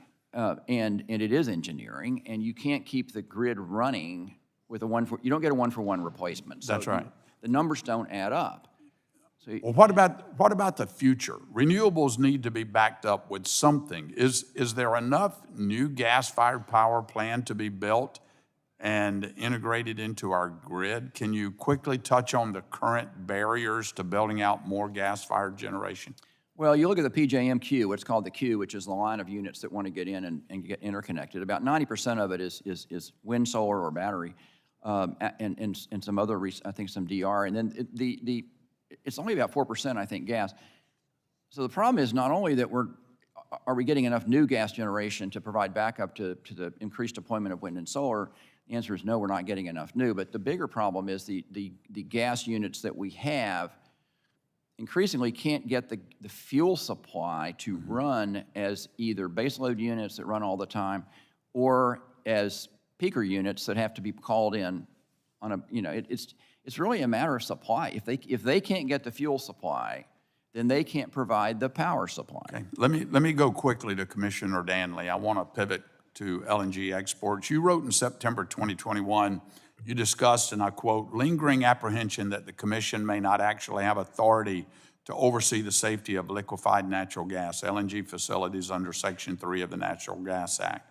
And you noted that, quote, there is no language in the NGA that explicitly grants power to either the Commission or the Department of Energy to take responsibility for LNG safety. I'm concerned about duplication of efforts from multiple federal agencies here, and I know my time has run out. I'll ask this question, Commissioner Danley, and then if you would respond later in writing, that would be great. Can you share with our committee your perspective on FERC's authority for LNG safety and the cause of your apprehension? And are you still concerned about the Commission's interpretation of its authority? If you would get back to me on that question, I'd appreciate it. Certainly, thank you. Mr. Chairman, I yield back. Gentleman yields back. I'll now go to Ms. Matsui for 5 minutes. Thank you very much, Mr. Chairman. And first of all, I want to start by thanking all of you for your work on transmission planning, cost allocation, and interconnection queues. And I want to encourage you to make the most of the authorities Congress has given you to take further administrative action. Now, study after study has confirmed the dire need to build more transmission infrastructure and to build it faster than we have in decades. DOE's National Transmission Needs Study has found that additional investments in transmission infrastructure would improve reliability and resilience in nearly every region in the United States. Meanwhile, the National Renewable Energy Lab found that significantly expanding transmission infrastructure would save more than $300 billion in power system costs. These upgrades would not only make our grid more reliable, they could also pay for themselves. Long-distance, high-voltage transmission between regions can provide the flexibility to distribute energy from a diverse energy portfolio to where it's needed the most. Commissioner Phillips, in your opinion, would more long-distance transmission infrastructure between regions likely reduce wholesale electricity prices? Yes, absolutely. Okay, great. So would more long-distance transmission between regions likely reduce the threat of blackouts or brownouts? Okay, thank you. Now, in California, there are times when we have more solar power than we need. In April alone, California curtailed more than 700 megawatts of wind and solar energy because there's simply no one to take it. Meanwhile, other areas of the country are curtailing more wind power, which tends to peak at different times of the day and different times of the year. Commissioner Clements, if we had a fully integrated macro grid allowing uncongested transmission from California to the Midwest and beyond, could California's abundant solar power potentially reduce energy prices for ratepayers elsewhere in the country? Indeed, the West in particular has a real opportunity for increased integration to the benefit of customers, but it does require transmission investment to get there. Absolutely. So if we had uncongested interregional transmission, could the otherwise curtailed wind energy in the plains and Texas potentially lower energy prices in California? I think we'd have to get into the specifics, but absolutely, resources in one region can lower prices far from home. Thank you. In my district, the Sacramento Municipal Utility District, or as we call it, SMUD, plans to be zero carbon by 2030, making SMUD one of the first utilities in the country to achieve this benchmark. At the same time, SMUD's electricity rates are some of the cheapest in California, and SMUD has among the highest consumer satisfaction ratings of any Western utility. Commissioner Clements, your mandate is affordability and reliability, and achieving those goals. FERC is resource neutral, correct? Correct. Now, as part of SMUD's 2030 zero carbon plan, SMUD plans to retire 2 gas-fired power plants over the next few years, replacing that capacity with renewables and battery storage. Generally speaking, from a cost and reliability perspective, why are we seeing so many fossil fuel retirements across the country right now? That requires a longer answer, Congresswoman. I think it's important to ground this conversation in the facts. Today, in the US, 82% of our electricity supply is dispatchable, is what's known as dispatchable. Right. Is that going to change over time? Yes, absolutely. But if basic supply and demand economics tell us anything, a good amount of thermal generation will stay online and be important in the reliability mix over time. So when we're talking about the risk, and when NERC or any grid operator, including CAISO, stands up and says we should be concerned, it's FERC's job to take notice and to take that seriously. But let's talk specifically about what we need. Are we talking about resource adequacy? In that case, the answer is to get more steel in the ground. Are we talking about energy adequacy? In that case, the answer is how do we build up resilience against extreme weather events that the system wasn't designed to endure? Are we talking about reliability services? Then let's talk about what services the grid isn't getting that it needs, and let's move market rules quickly so that those resources we need online, whether they're new or those to stay online, can get the signals they need to act. And so to me, we have a lot of tools in the toolbox to address these reliability issues in the planning timeframe. It's a long ball game, right? We're only in the 3rd or 4th inning. We don't know what's coming, and we will have some needs to prioritize higher cost reliability things up front, but over time, the market contracts we have can provide this reliable transformation. Okay, well, thank you very much. I ran out of time, rather. Thank you. I yield back. Gentlelady yields back. I now recognize myself for 5 minutes. I want to thank the commissioners for joining us today in the hearing during a crucial time as we see electricity prices continuing to rise. I'll speak for Indiana's 8th Congressional District. On average, Indiana residents spend about $189 per month on electricity. That's 12% higher than the national average electric bill. I'm a strong supporter of an all-above energy approach. In order to get reliable and affordable electricity to ratepayers, we must be sure that energy projects of all kinds are able to develop without unnecessary delays or uncertainty. This commission routinely discusses the reliability of the electric grid, its consequence to Americans, and FERC's role in reliably administering it. Yet recently, FERC pipeline certificate matters have experienced unusual delays. Unfortunately, one such example of the commission failing to act in a timely manner relates to a project close to my home, a pipeline that would deliver natural gas to a southern Indiana power plant from Kentucky. This project could deliver reliable and cost-effective electricity to Hoosiers in my district and throughout the state. Commissioner Christie, how does the commission reconcile these recent delays in certificate proceedings with the commission's critical obligation to providing for a reliable power grid for the nation? Well, I don't want to talk about a pending proceeding, but we have to get certificates approved, but we have to get them approved in a way that they're going to be legally sound and address the issues that opponents of pipelines bring up. And one thing that's going on, I've mentioned it, there is a national legal campaign, very well funded, against every single natural gas pipeline or even facility, even from down to the compressor station. And so it's driven up the cost of even processing and investing in these facilities. And yet, we know that as gas becomes a much bigger portion of the resource mix, and is absolutely essential as you deploy more wind and solar, you're going to have gas backup.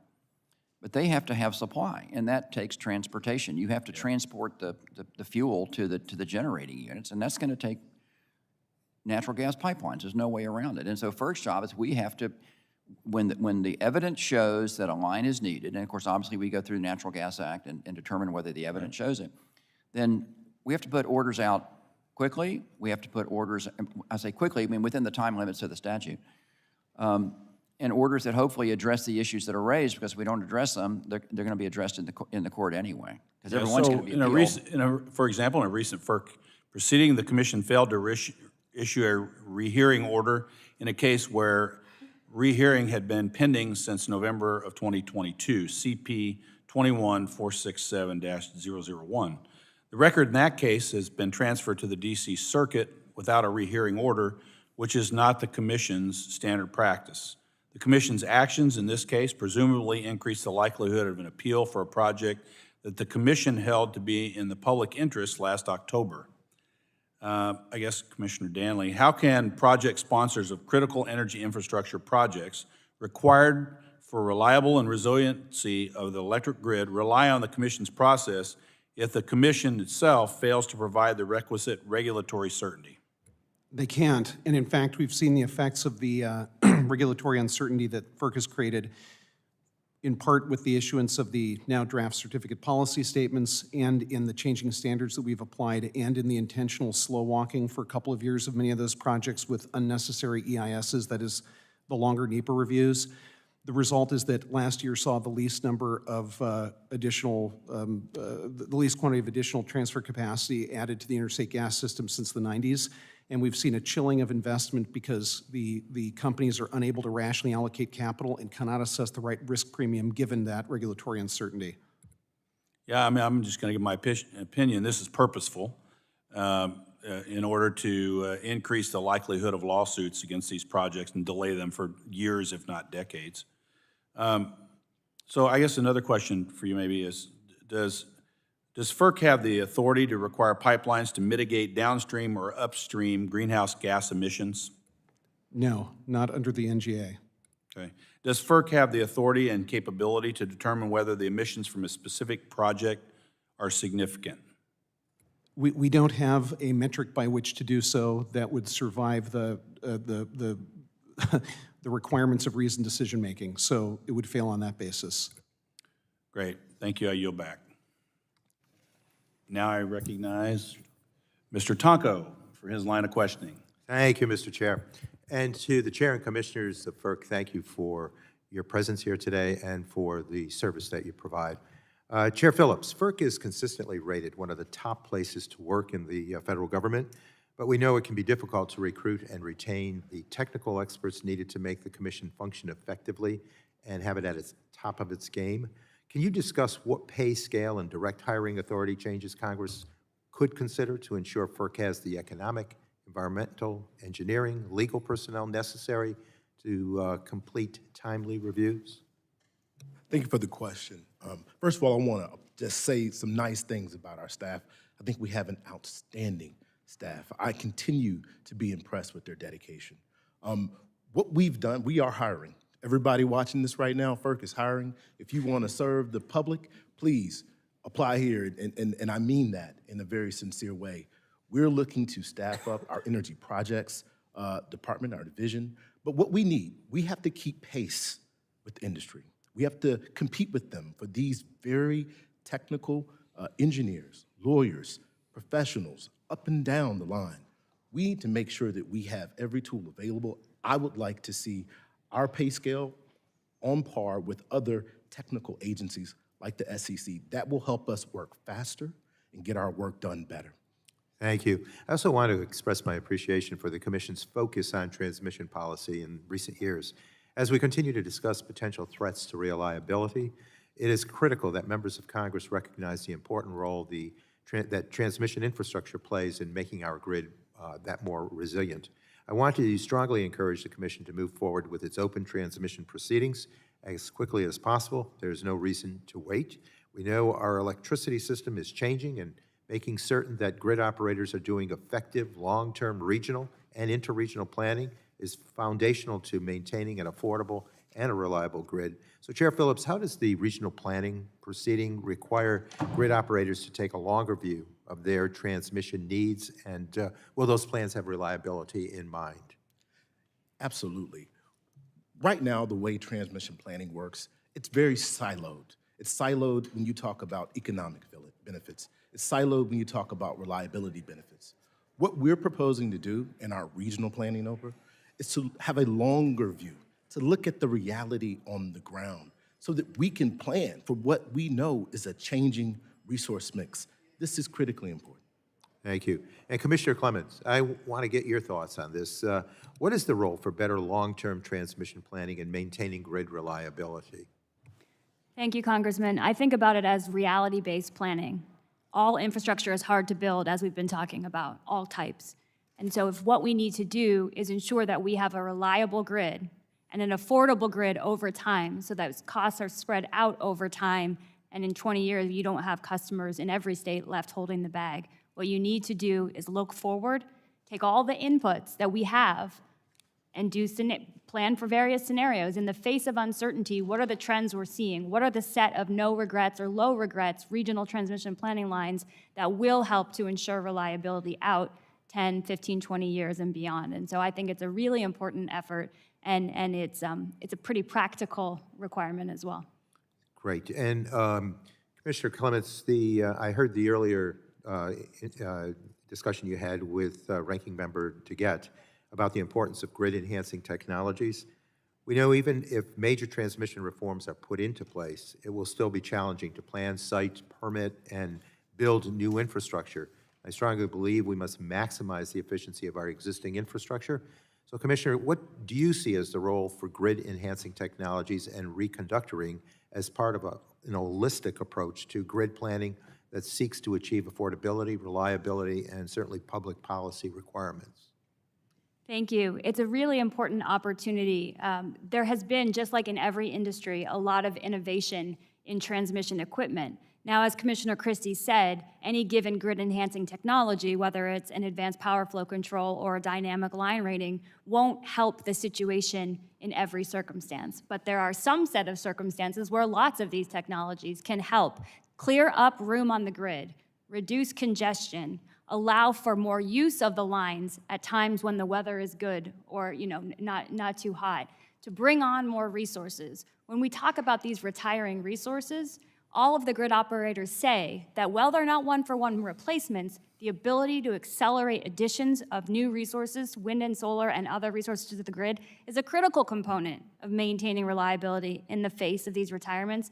And so if we can clear up room today in the next couple of years by using these relatively low-cost technologies, let's do that, right? Let's do that and make room for these new resources. Thank you, Commissioner. And with that, Mr. Chair, I yield back. Gentleman yields back. I now recognize Mr. Wahlberg for 5 minutes. Thank you, Mr. Chair, and thanks to the Commission for being here. As Michigan acquiesces to more and more renewables, we see the loss of flexible generation, like natural gas.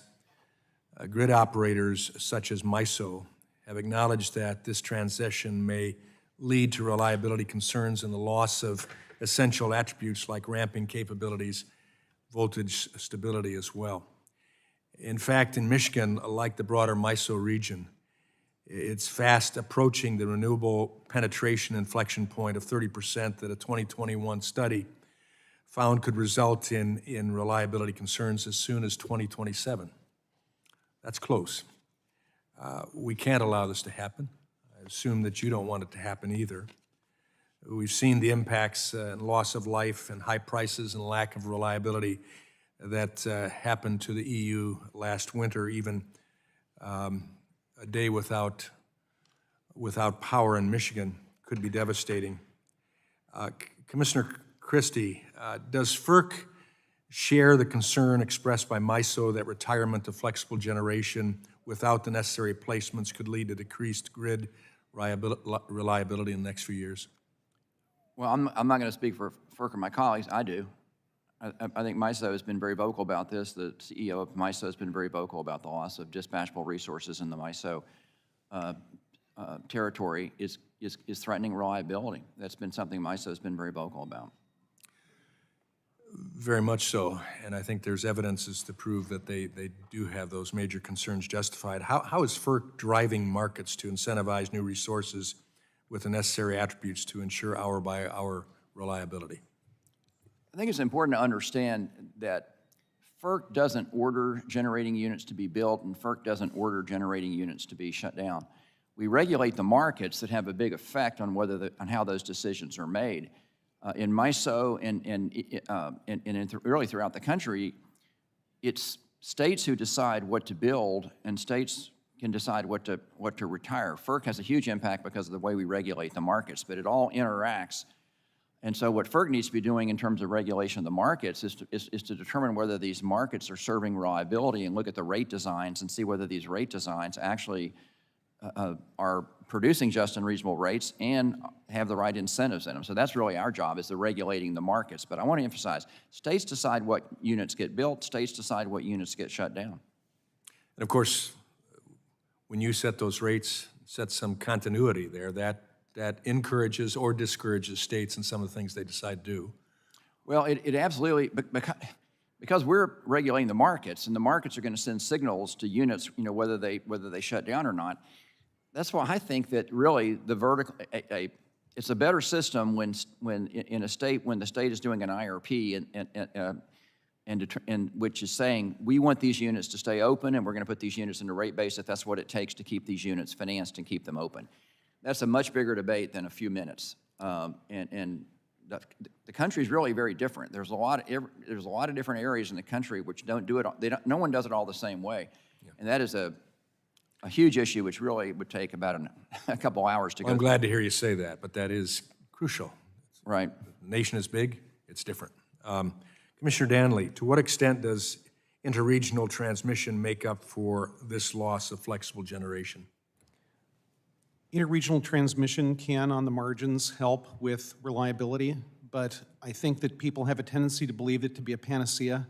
If we look at the recent reliability event over this Christmas, it wasn't entirely driven by a lack of transmission capacity. In the Southeast, where I live, there were outages driven by the fact that counterparties with whom the utilities in the Southeast had contracts failed to show up and the power wasn't there.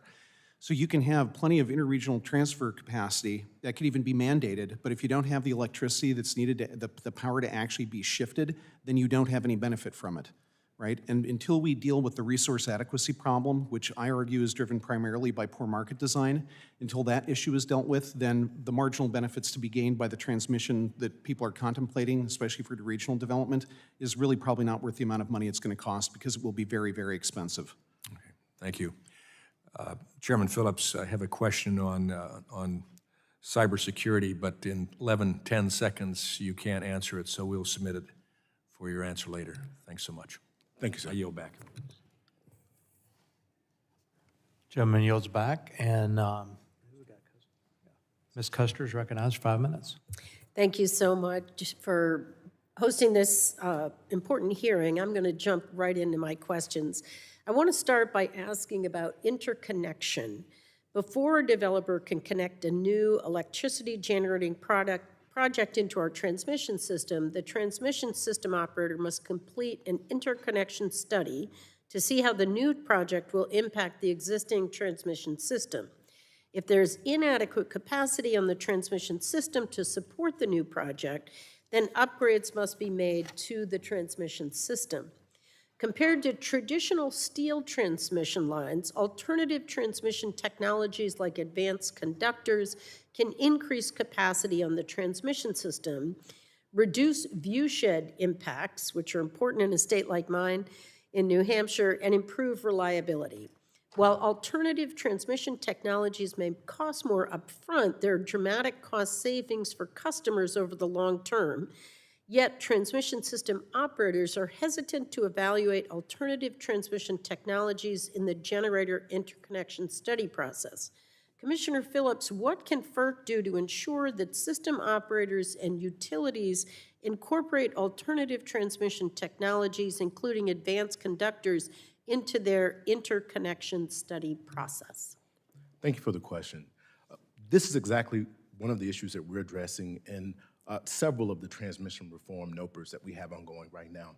I believe that it's important that we consider grid-enhancing technologies, that the industry considers it, at every phase of our transmission development. At the interconnection queue phase, as you mentioned, during transmission planning, implementation, and build-out. It's critical we cannot build our way to a clean and renewable energy system. We have to take advantage of advanced reconductoring, ambient line ratings, dynamic line ratings, issues that we've taken up here at FERC to, as Commissioner Clements said, squeeze as much juice as we can out of the current system. Thank you. Next, I want to turn to grid reliability. Commissioner Phillips, I want to ask you about an esoteric but important subject, ancillary services. Ancillary services are the performance attributes an electric system needs to function reliably. I'd like to focus on the market for two important ancillary services, spinning and non-spinning reserves. Spinning reserves and non-spinning reserves are provided by energy generation resources that can quickly ramp up generation or come online to respond to changing grid conditions. One resource that does this very well without carbon emissions is hydropower. As our electric generation system moves toward more variable energy resources, it's important for system operators to ensure resources that provide spinning and non-spinning reserves remain on the electric system to manage changes in grid conditions. Despite spinning and non-spinning reserves' importance for ensuring grid reliability, the ancillary service markets that compensate generators for providing these resources provide just a fraction of the revenue in organized markets. For example, ancillary services provided just 0.5% of the revenue in the ISO New England market in 2021. To be sure, resources that provide ancillary services also participate in energy markets, and energy markets provide the bulk of revenues in organized markets. But the ancillary service market should send a signal that ensures we preserve resources that provide carbon-free ancillary services. Again, Chairman Phillips, how can FERC ensure organized markets adequately compensate resources that provide carbon-free spinning and non-spinning reserves? Thank you for the question. You're right. When you look at hydro, and there's another non-thermal spinning reserve, demand response. We've seen that come into play when there were emergencies like what we saw in California over Labor Day just last year. FERC has an ongoing proceeding. We actually, in 2021 and 2022, had technical conferences on this issue to address compensation for ancillary services. We required regions to submit a report to FERC on this issue. We're now looking at that report, looking at those reports, studying it to see what, if anything, we need to do to address compensation for these services. But I do agree, they do play a critical role for the reliability of our system. Great, thank you very much. I did have one more question on U.S. LNG exports, but given the time, we'll submit that, and I yield back. Thank you. The lady yields back, and Chair will now recognize a former Bear Bryant football player, Mr. Palmer, for 5 minutes. I always have to correct the record. I practiced for him. Thanks for holding the hearing. I have a number of questions, and one of my concerns is about the rush to renewables and how it impacts our grid security. NERC put out a report back in summer of 21 and listed the top threats to our power grid, and I think most people were surprised that it wasn't a cyber attack, it was changing the resource mix. And I just wonder how seriously, Mr. Phillips, Chairman Phillips, you guys at FERC take that. We take the reliability of our grid, Congressman, No, is that's job not number the one. question. The question is, do you take seriously the threat to the reliability of the grid of changing the resource mix? In other words, shifting to making this major shift to renewables? Yes, absolutely. Okay, thank you. What concerns me is that when we look at what's happened in Europe and in the UK, there was an article in The Economist just a couple of weeks ago that said there's 68,000 people died, classified as excess winter deaths, because they couldn't afford to adequately heat their homes. Commissioner Christie, are you familiar with that? You talking about Winter Storm Uri in Texas? Is that what No, you're sir. This is what happened last winter in Europe, and it was a rather warm winter by European standards. But they estimate that 68. Are you not familiar with this? That 68,000 people died because of higher energy prices. That's. I'm familiar that in Europe they had a huge spike in energy prices following the invasion of Ukraine. Well, it wasn't just that. In Germany, because of the massive shift to renewables, energy prices spiked up 46%. But Commissioner Danley, are you familiar with this? The threat that it creates to low-income households when energy prices spike? The specific story about the excess deaths in Europe, I didn't remember the specific number, but I know that they attributed a large number of deaths to the fact that people were unable to afford to pay for heating. And this should stand as an object lesson to anybody when we're considering market design. If we have markets that make it impossible for price formation to be adequate to incentivize new arrival generation, then we're going to face similar problems here. The consequences of the electric system failure are dire. Right, and it really surprises me that Commissioner Phillips and Commissioner Christie, you're not aware of this, because it is a huge problem. I mean, in the UK, it has become a scandal. This has been going on since, with the UK shifting the way they have. I think one of the reports I read that residential energy consumption has declined by 10%, not because they've become more efficient, but because they can't afford it. I would say this, I'm very familiar with European energy policy. I've been over there a lot and lectured over there. Their energy policies over the last 20 years, I think, have been bordered on just crazy. And they're paying the price in increased prices and reduced supply. And Germany in particular, we could talk about that for an hour, has been pursuing policies. They shut down all their nukes, which I think was a terrible policy decision. And what they did in Germany, they shut down their nukes, but yet they reopened coal. So it's ironic. Which is against the law in Germany, well, I think. One thing I think that's absolutely undeniable is energy prices, when they skyrocket, threatens people's, not only their comfort, but their health. Well, because I want to close this out because we've got less than a minute. My point is, there's a couple of things here that should be very instructive to FERC and to the Biden administration in regard to energy policy. When prices spike, they have a disproportionately negative impact on low-income people, even to the point, and particularly people who are struggling with respiratory and cardiac issues. The other thing about it is that what Germany and the rest of Europe has learned is how devastating it can be to be reliant on an adversarial nation for something that's critical to their economy and their national security is energy. And that's where we're heading with renewables. We have the hydrocarbon resources we need to be a world superpower in energy, yet we want to make ourselves reliant on China for renewables, which will drive up costs and which are intermittent, and which I think, Mr. Chairman, will be a threat to public health. With that, I yield back.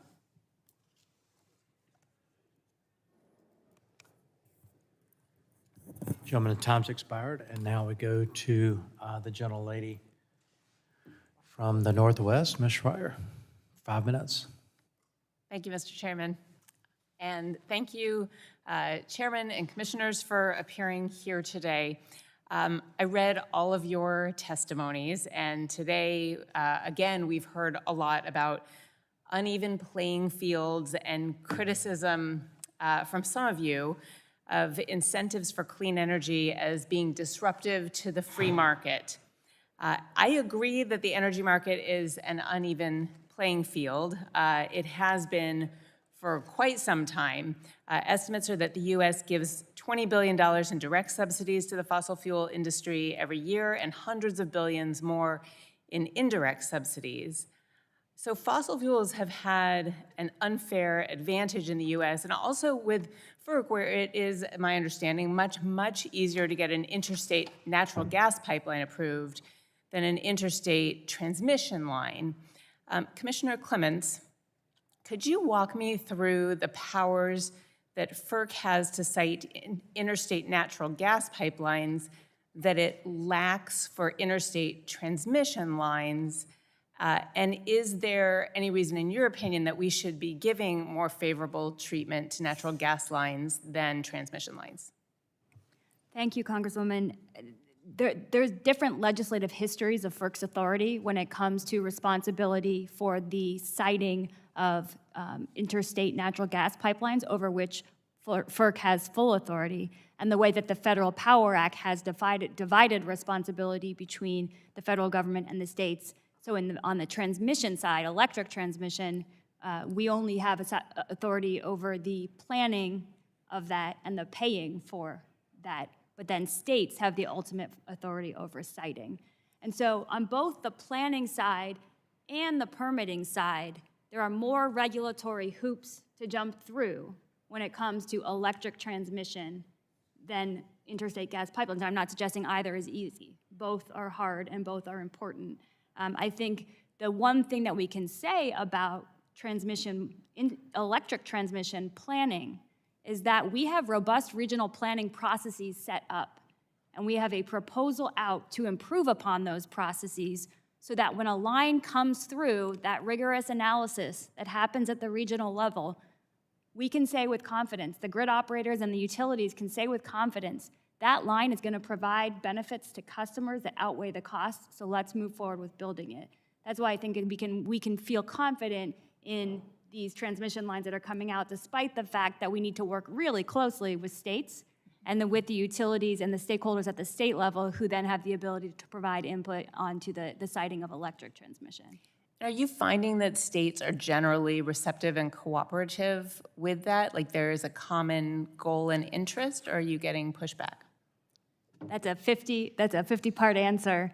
But we have, one thing that I'm proud of since I've been at the commission is that we have worked closely with states. We've set up a joint task force that continues today to work with states on some of these harder issues to get at. But when you think about the interstate highway system, for example, if President Eisenhower and Congress hadn't decided to take federal action, getting those roads built would have just been up to the counties and the states, and we could hope that they would decide that those projects were beneficial. Thank you. Thanks for working with the states. I have another comment. I come from the Northwest. It's a unique region where a significant percentage of transmission is owned and operated by a federal entity that FERC does not have jurisdiction over, the Bonneville Power Administration, and this fact can present challenges for interconnecting the vast amount of new renewable generation that Washington State's Clean Energy Transformation Act is spurring. And FERC's recent notice of proposed rulemaking on generation interconnection would require significant coordination among agencies whose transmission systems could be affected by these kinds of interconnections, large wind farm, solar farm, for example. Again, Commissioner Clements, can you talk about how FERC, and you only have about 30 seconds, how FERC's planning to ensure that this coordination is going to ensure, even though you don't have jurisdiction over Bonneville? Thank you. There's regional differences akin to Bonneville around the country. What the commission has done is put forward a proposal that gets at some of the nuts and bolts reforms required to fix the long interconnection lines for generating resources to hook up. As we have put out this proposal, we know that even if we pass this final rule or finalize a rule in some form, there will be more to do. That includes the impact, in some cases, of proposed new generation hookups on affected systems around it. And it's one of the things that we really need to commit ourselves to continuing to move forward on should we finalize the proposal that we have before us today. Thank you. I yield back. Chair lady's expired. I'll now go to the vice chair of the committee, Mr. Curtis, 5 minutes. Thank you, Mr. Chair.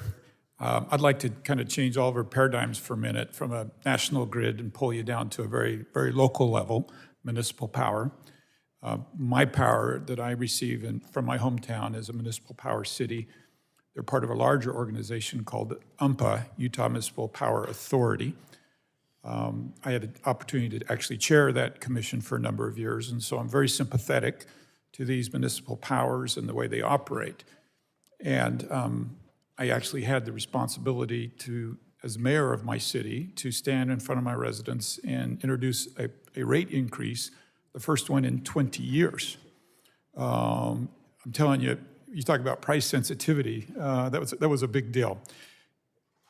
I'm also very sympathetic to, let's say, a municipality that's municipal power that has a new transmission line, passing those rates on sometimes to a city with just a few thousand people in it. You can see the disproportionate impact that might happen in a small municipal power agency like that. Last fall, FERC, oh, by the way, the first time I heard the name FERC, I was in this role, and you might imagine it wasn't spoken with kindness. Nothing personal, I'm sure all of you were not part of FERC at the time.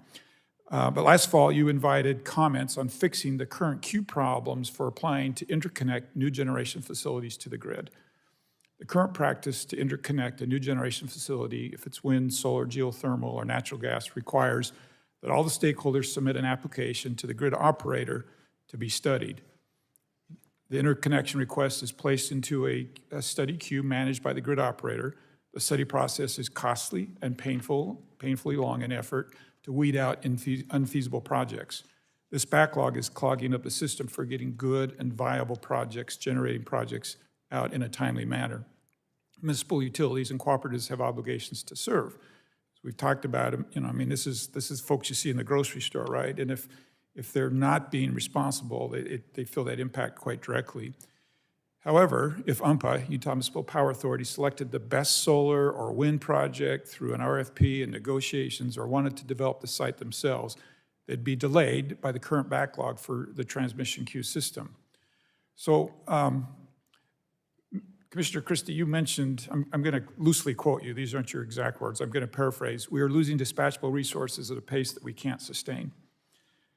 Given that, is there any consideration from FERC to filtering these applications by either quality of applicant or quality of project?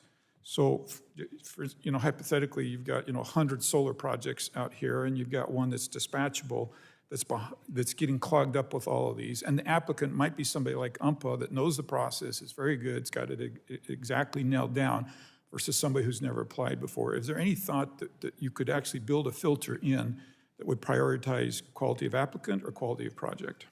Well, I mean, I think that's the advantage in a non-RTO vertically integrated environment where the state is determining what resource mix they want and what type of resources they want. In the markets, no, we can't say build this and don't build that. That's just not FERC's role. FERC regulates the markets for just and reasonable rates, and we have to determine, like in the interconnection queue regulation, again, it's all about getting just and reasonable rates and not being unduly discriminatory. So if you want to prioritize, if you want to pick certain resources over others, it's really much more suited for a vertically integrated state-regulated model than it is for an RTO model. So, Chairman, can you, would you be willing to look specifically into this queue in Utah, take a look at the comments that were submitted to FERC last fall at your request, and see if there's anything that FERC can do to move this queue along or to prioritize the better projects for the grid? Yes, sir. In fact, we received some comments on our interconnection queue reform, NOPR. What we're trying to do is get some of these speculative projects out of the queue so that we can move forward with projects that are actually ready to go. We're moving from a serial first come, first serve approach to a more clustered first ready, first serve approach. That's exactly the type of policy I think that can help with the issue that you're talking about. Yeah, and as I understand it, that's what my folks are concerned about, is you may have a project that's just not viable, or the builder is not viable, and that's getting the same priority as a dispatchable, reliable project from somebody who knows exactly what they're doing. So I'd love you to look into that, and I'm out of my time. Thank you all for your service. Gentlemen, time's expired. Now go to the Sunshine State. Ms. Castor, 5 minutes. Well, thank you, Mr. Chairman, and thank you to the FERC commissioners. You all have a very important role ensuring a safe, reliable, and efficient electrical grid. And this is an exciting time as we put all of the historic investments of the Infrastructure Investment and Jobs Act and the Inflation Reduction Act to work already. We've seen, according to reports, over 140,000 jobs created, over $240 billion of private sector dollars invested across the country, with much more to come. But in order to fully realize the benefits and our potential, what you all are doing is absolutely critical on transmission reforms, on public participation, environmental justice, and more.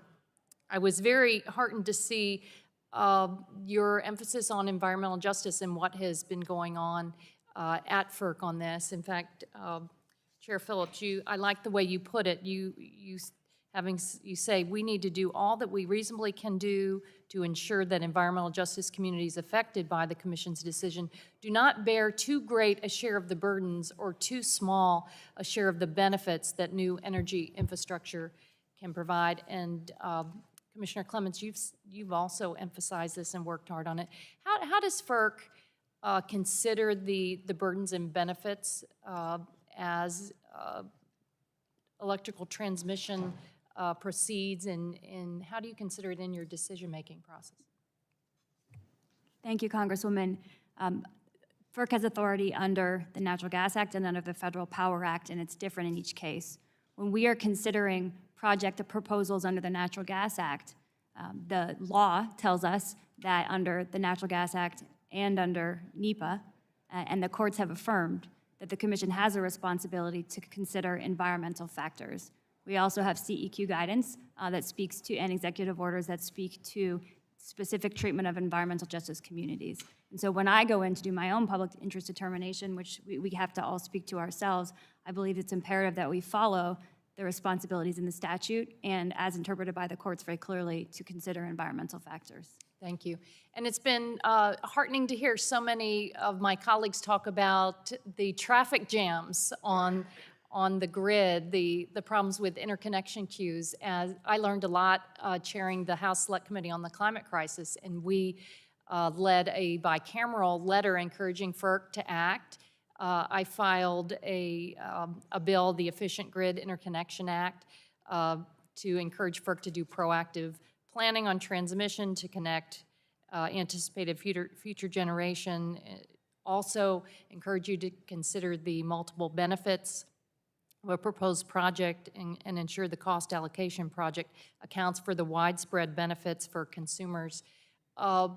You've also highlighted this, Mr. Chairman, as one of your priorities. With the rulemaking, what's the time frame? So we're working as fast as we can, our staff. In the near term, our immediate focus is on interconnection queue reform. I do believe that is probably the biggest bang for our buck, something that we can do immediately to help unlock the bottleneck that we see right now, getting new resources onto the grid. We continue to work on the other reforms as well. My hope is that within the next 12 to 24 months, we will have all of these reforms landed and helping bring new transmission. Why 12 to 24 months? So it takes— 2 years is a long time. It has to run its course. So everything is changing in our industry. And we have to make sure that we get this right. Okay. If we get it wrong, it will set back everything that we're doing. Okay. That's why it takes the time. Thank you very much. I'm also very concerned with the number of scandals we've seen across the country and just overtly concerned about, or overtly concerned about ratepayer money possibly being used for unauthorized purposes, for politics. For example, in Florida, FP&L was involved in election interference. In Ohio, massive scandals. Illinois. Commissioner Clements, are utilities allowed to use ratepayer monies to lobby or for political purposes? They are not. We have a uniform system of accounting that requires what types of expenses that utilities can put in what box. We have put forward a proposal to, a notice of inquiry to look at this type of spending. Is anything happening on that notice of inquiry? We don't speak to internal timing, but it is out there, and we have a great deal of comments on it. Because obviously the rules that are in place right now aren't working. Do you agree the guardrails can be improved? Yes, I absolutely believe that it's an important duty of this commission to protect customers, and part of protecting customers is ensuring that utilities are spending money appropriately per our system of accounts. Absolutely. Thank you very much. Young lady's time's expired. I'll go to another leader on energy, Dr. Burgess, for 5 minutes. And I thank the chair. Commissioner Danley, let me just ask you a question and I apologize for not being here. We've got multiple things going on at the same time as we typically do. All of them are important, and of course, this is extremely important. But Commissioner Danley, in your written statement, dealing with the issue about the possibility of a looming reliability crisis, you make the statement, as an engineering matter, there is no substitute for reliable dispatchable generation. Intermittent renewable sources like wind and solar are simply incapable by themselves of ensuring stability of the bulk electric system. So I guess the lesson for us as policymakers is you can't legislate physics. It actually, physics is the law. We just try to administer it. Can you speak to the distortion of the wholesale electricity markets because of what has happened with subsidization of the less reliable renewable markets? Certainly. So in the ISOs and RTOs, the FERC jurisdictional markets, the subsidies have effectively allowed intermittents to bid into the capacity markets at a price of zero. That bid of zero sends the price signal that that electricity, that power is free, which of course it isn't, and it depresses the prices for the entire market such that those units that have to bid in their actual costs are not going to clear the market and they will not get a capacity award. The result of that is premature retirement, and the dispatchable resources, the ones that have things like fuel costs, right? Regardless of what that fuel is, if you have a fuel cost, you have to bid in your actual cost. They are pushed out of the market before their useful life is over, and the intermittents will end up making up a larger percentage of the fleet going forward. So the problem thereby compounds and becomes even more pronounced as you increase the component that is brought by the renewables. And the longer these subsidies have their effect, the more this happens with each successive auction. And I mentioned earlier, but I'll say again, that we have proof of the effect of these subsidies in the actual numbers from the market. PJM has recently said that we're facing imminent resource adequacy scarcity, or scarcity of resources, and yet in the last procurement auction, the capacity prices dropped. And during times of scarcity, if a market functions correctly, obviously the prices should go up. This is proof that the subsidies are working ill in the markets right now. Well, I just don't think it can be overstated. They can bring their product to market with essentially a zero cost, but that's not true. I mean, the dollars have been expended in the subsidies that have been provided in various pieces of federal legislation that have come forward. Is that not correct? Of course it is. And in fact, if we look at the system as it's developing right now based on public policy and FERC's promulgations, we have something even worse than that, which is the active contemplation of the socialization of cost of transmission to get many of those subsidized renewables power to the markets, and thus the taxpayer is going to suffer a double insult and injury. They are taxed for the subsidies that distort the markets, and then if these issuances by FERC actually go forward, they're going to have the pleasure as ratepayers for paying so that the speculators and project developers, the asset managers, are going to be able to actually realize their revenue streams. But in fact, the electricity future cannot exist if there's no place to plug it in. So that is going to happen, is it not? I mean, all the EVs, all the charging stations that are contemplated, they do have to have some place to plug in. Certainly, but more importantly, there has to be generation of the right type to keep the system stable. Every theoretical future that people talk about depends upon actually having a stable bulk electric system, which requires dispatchable, reliable power. And the way that we get that in our markets, or at least we're supposed to, is by having price signals that incentivize either the retention or the arrival of new assets as needed. And that's not happening, and it is eventually going to come home to roost, this problem. I could not agree with you more, and I just frankly do not understand why we're willing to give that up. Thank you, Mr. Chairman. In the interest of time, I'll yield back. The gentleman yields back. I now go to Maryland and Mr. Sarbanes for 5 minutes. Thanks very much, Mr. Chairman. Thank you all for being here. So I'm a novice on this stuff. I'm trying to understand this balance that needs to be struck during a transition period between maintaining a certain capacity of dispatchable resources and introducing more renewable but intermittent resources into the mix. I do think there's some fear-mongering going on, though, about the dispatchable resources and giving up through, premature retirement of those resources, something that, we have to hold on to for dear life. So I'm trying to navigate that conversation. Earlier this year, PJM, which is the electricity market in which Maryland sits, as you know, flagged that roughly 40 gigawatts of generation capacity was at risk of retirement by 2030. Didn't mention in all of that it currently has over 200 gigawatts of renewable generation capacity stuck in the interconnection queue.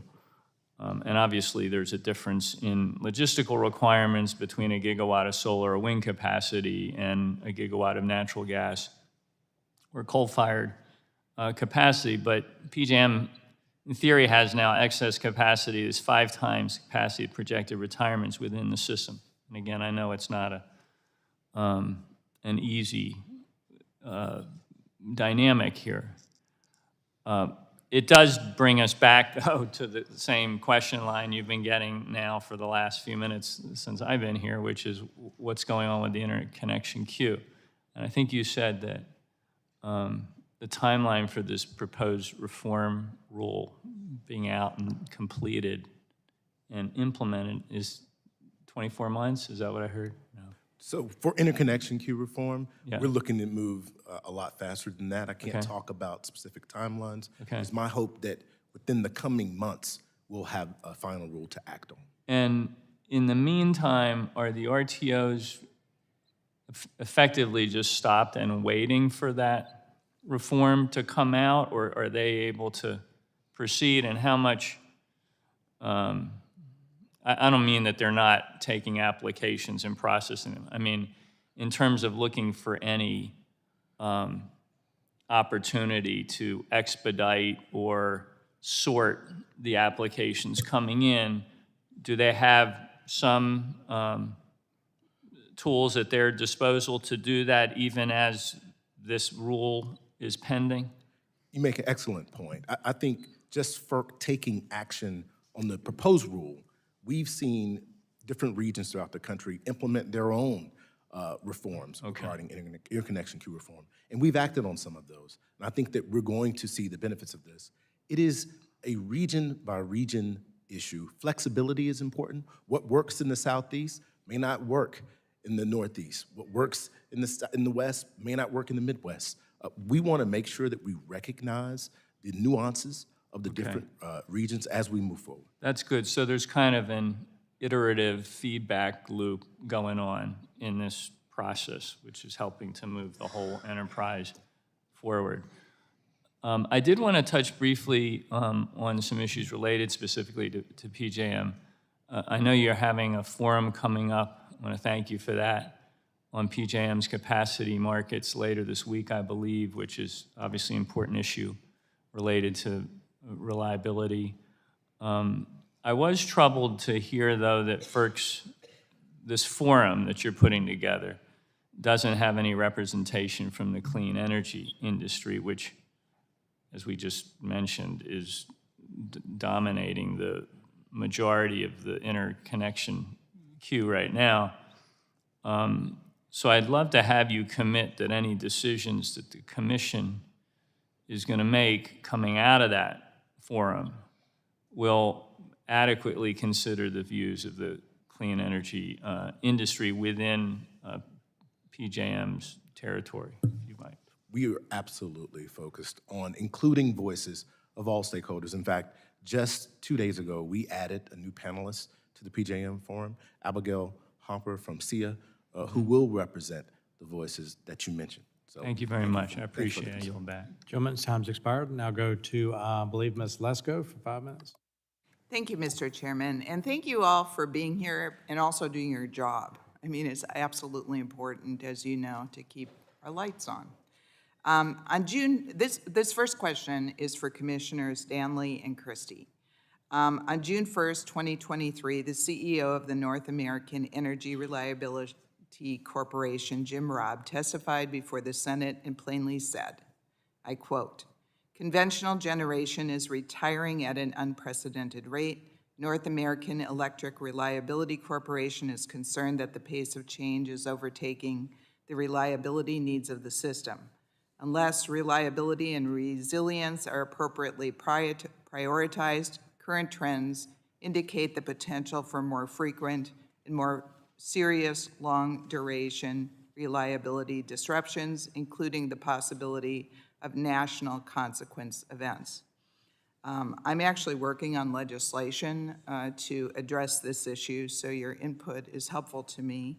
Some of you on NERC also pointed out that the retirement of existing firm power generation and the lack of new firm generation to replace it is the concern.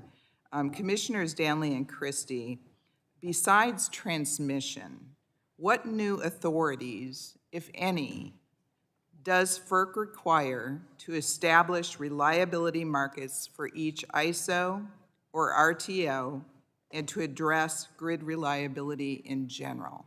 And I guess first to you, Mr. Danley.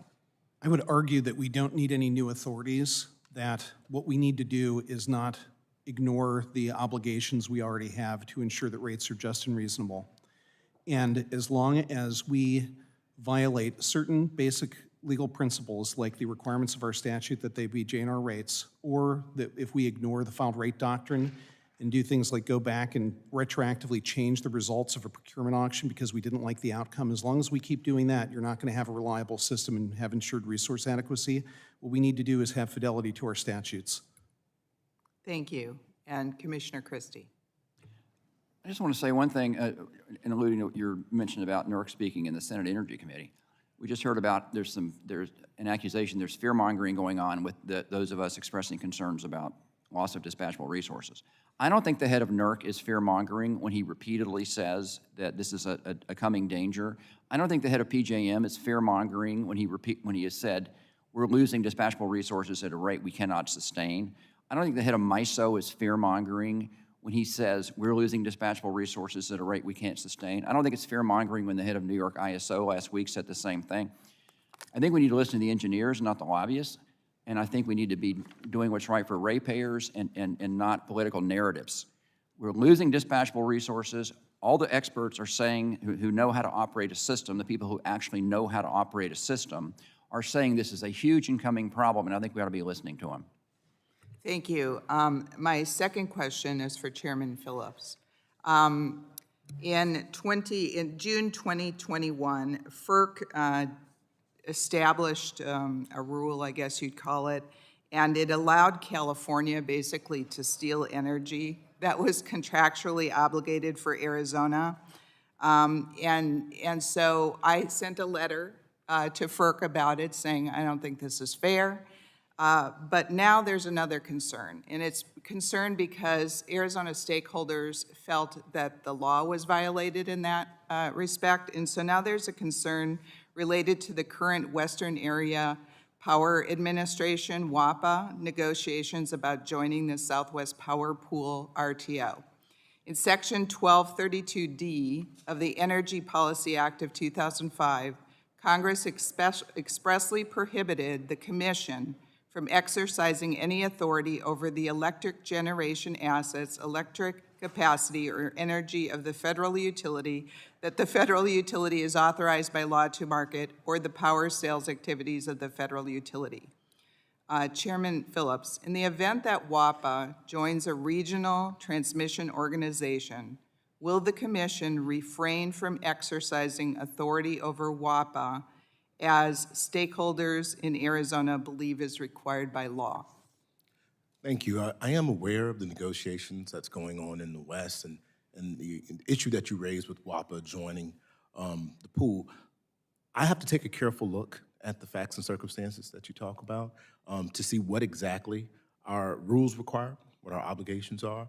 But I absolutely commit to taking a look at that and working with you and your staff to get a response to that question. Thank you, and my time has expired, and I yield back. Julie yields back. I'll now go to California to Mr. Cardenas for 5 minutes. Thank you, Mr. Chairman and Ranking Member, for having this important hearing. I appreciate the FERC commissioners for being here today and sharing some time with us and enlightening the public about what may or may not be going on out there. Last Congress, we successfully passed 3 significant energy-related laws, and in the years to come, these laws will transform the electricity sector of our country. In fact, the investments made in the bipartisan infrastructure law and the Inflation Reduction Act have already started to propel our nation toward a cleaner energy economy. These laws also took long overdue actionable steps to advance environmental justice. FERC has unique authority over the energy infrastructure in this country, and as we build out clean energy, it's vital that the Commission similarly prioritize environmental justice in its decision-making processes. I'd like to talk about the role of environmental justice in making determinations for authorizations of natural gas pipelines and LNG facilities under the Natural Gas Act. Commissioner Clements, can you speak about the role environmental justice considerations play when the Commission is making determinations about if individual applicants satisfy the criteria for certificates or authorizations under the Natural Gas Act?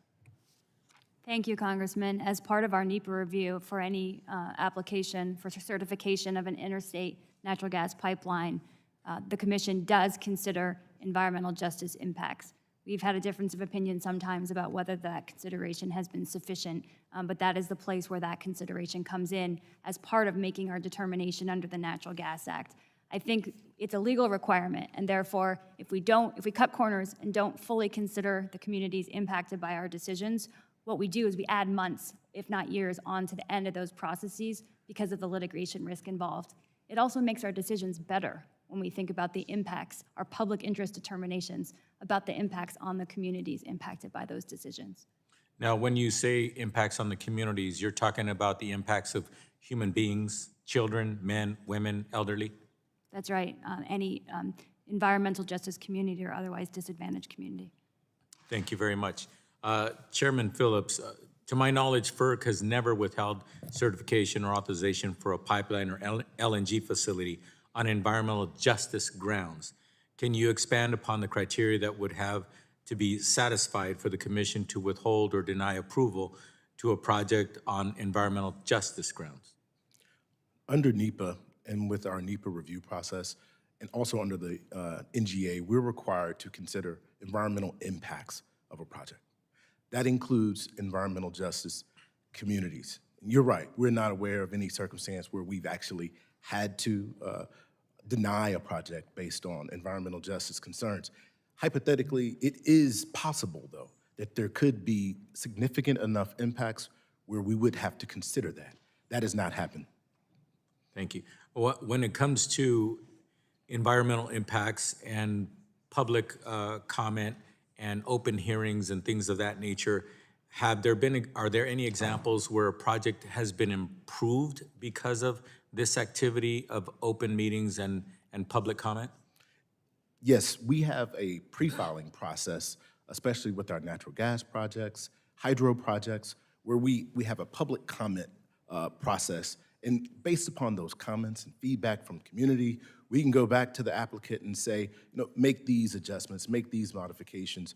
It absolutely helps a better applicant, a better application from the applicant, as well as a better decision from the Commission. Good, thank you. In FERC's fiscal year 2024 budget request, the Commission indicated it was interested in supporting intervenor funding through the Office of Public Participation.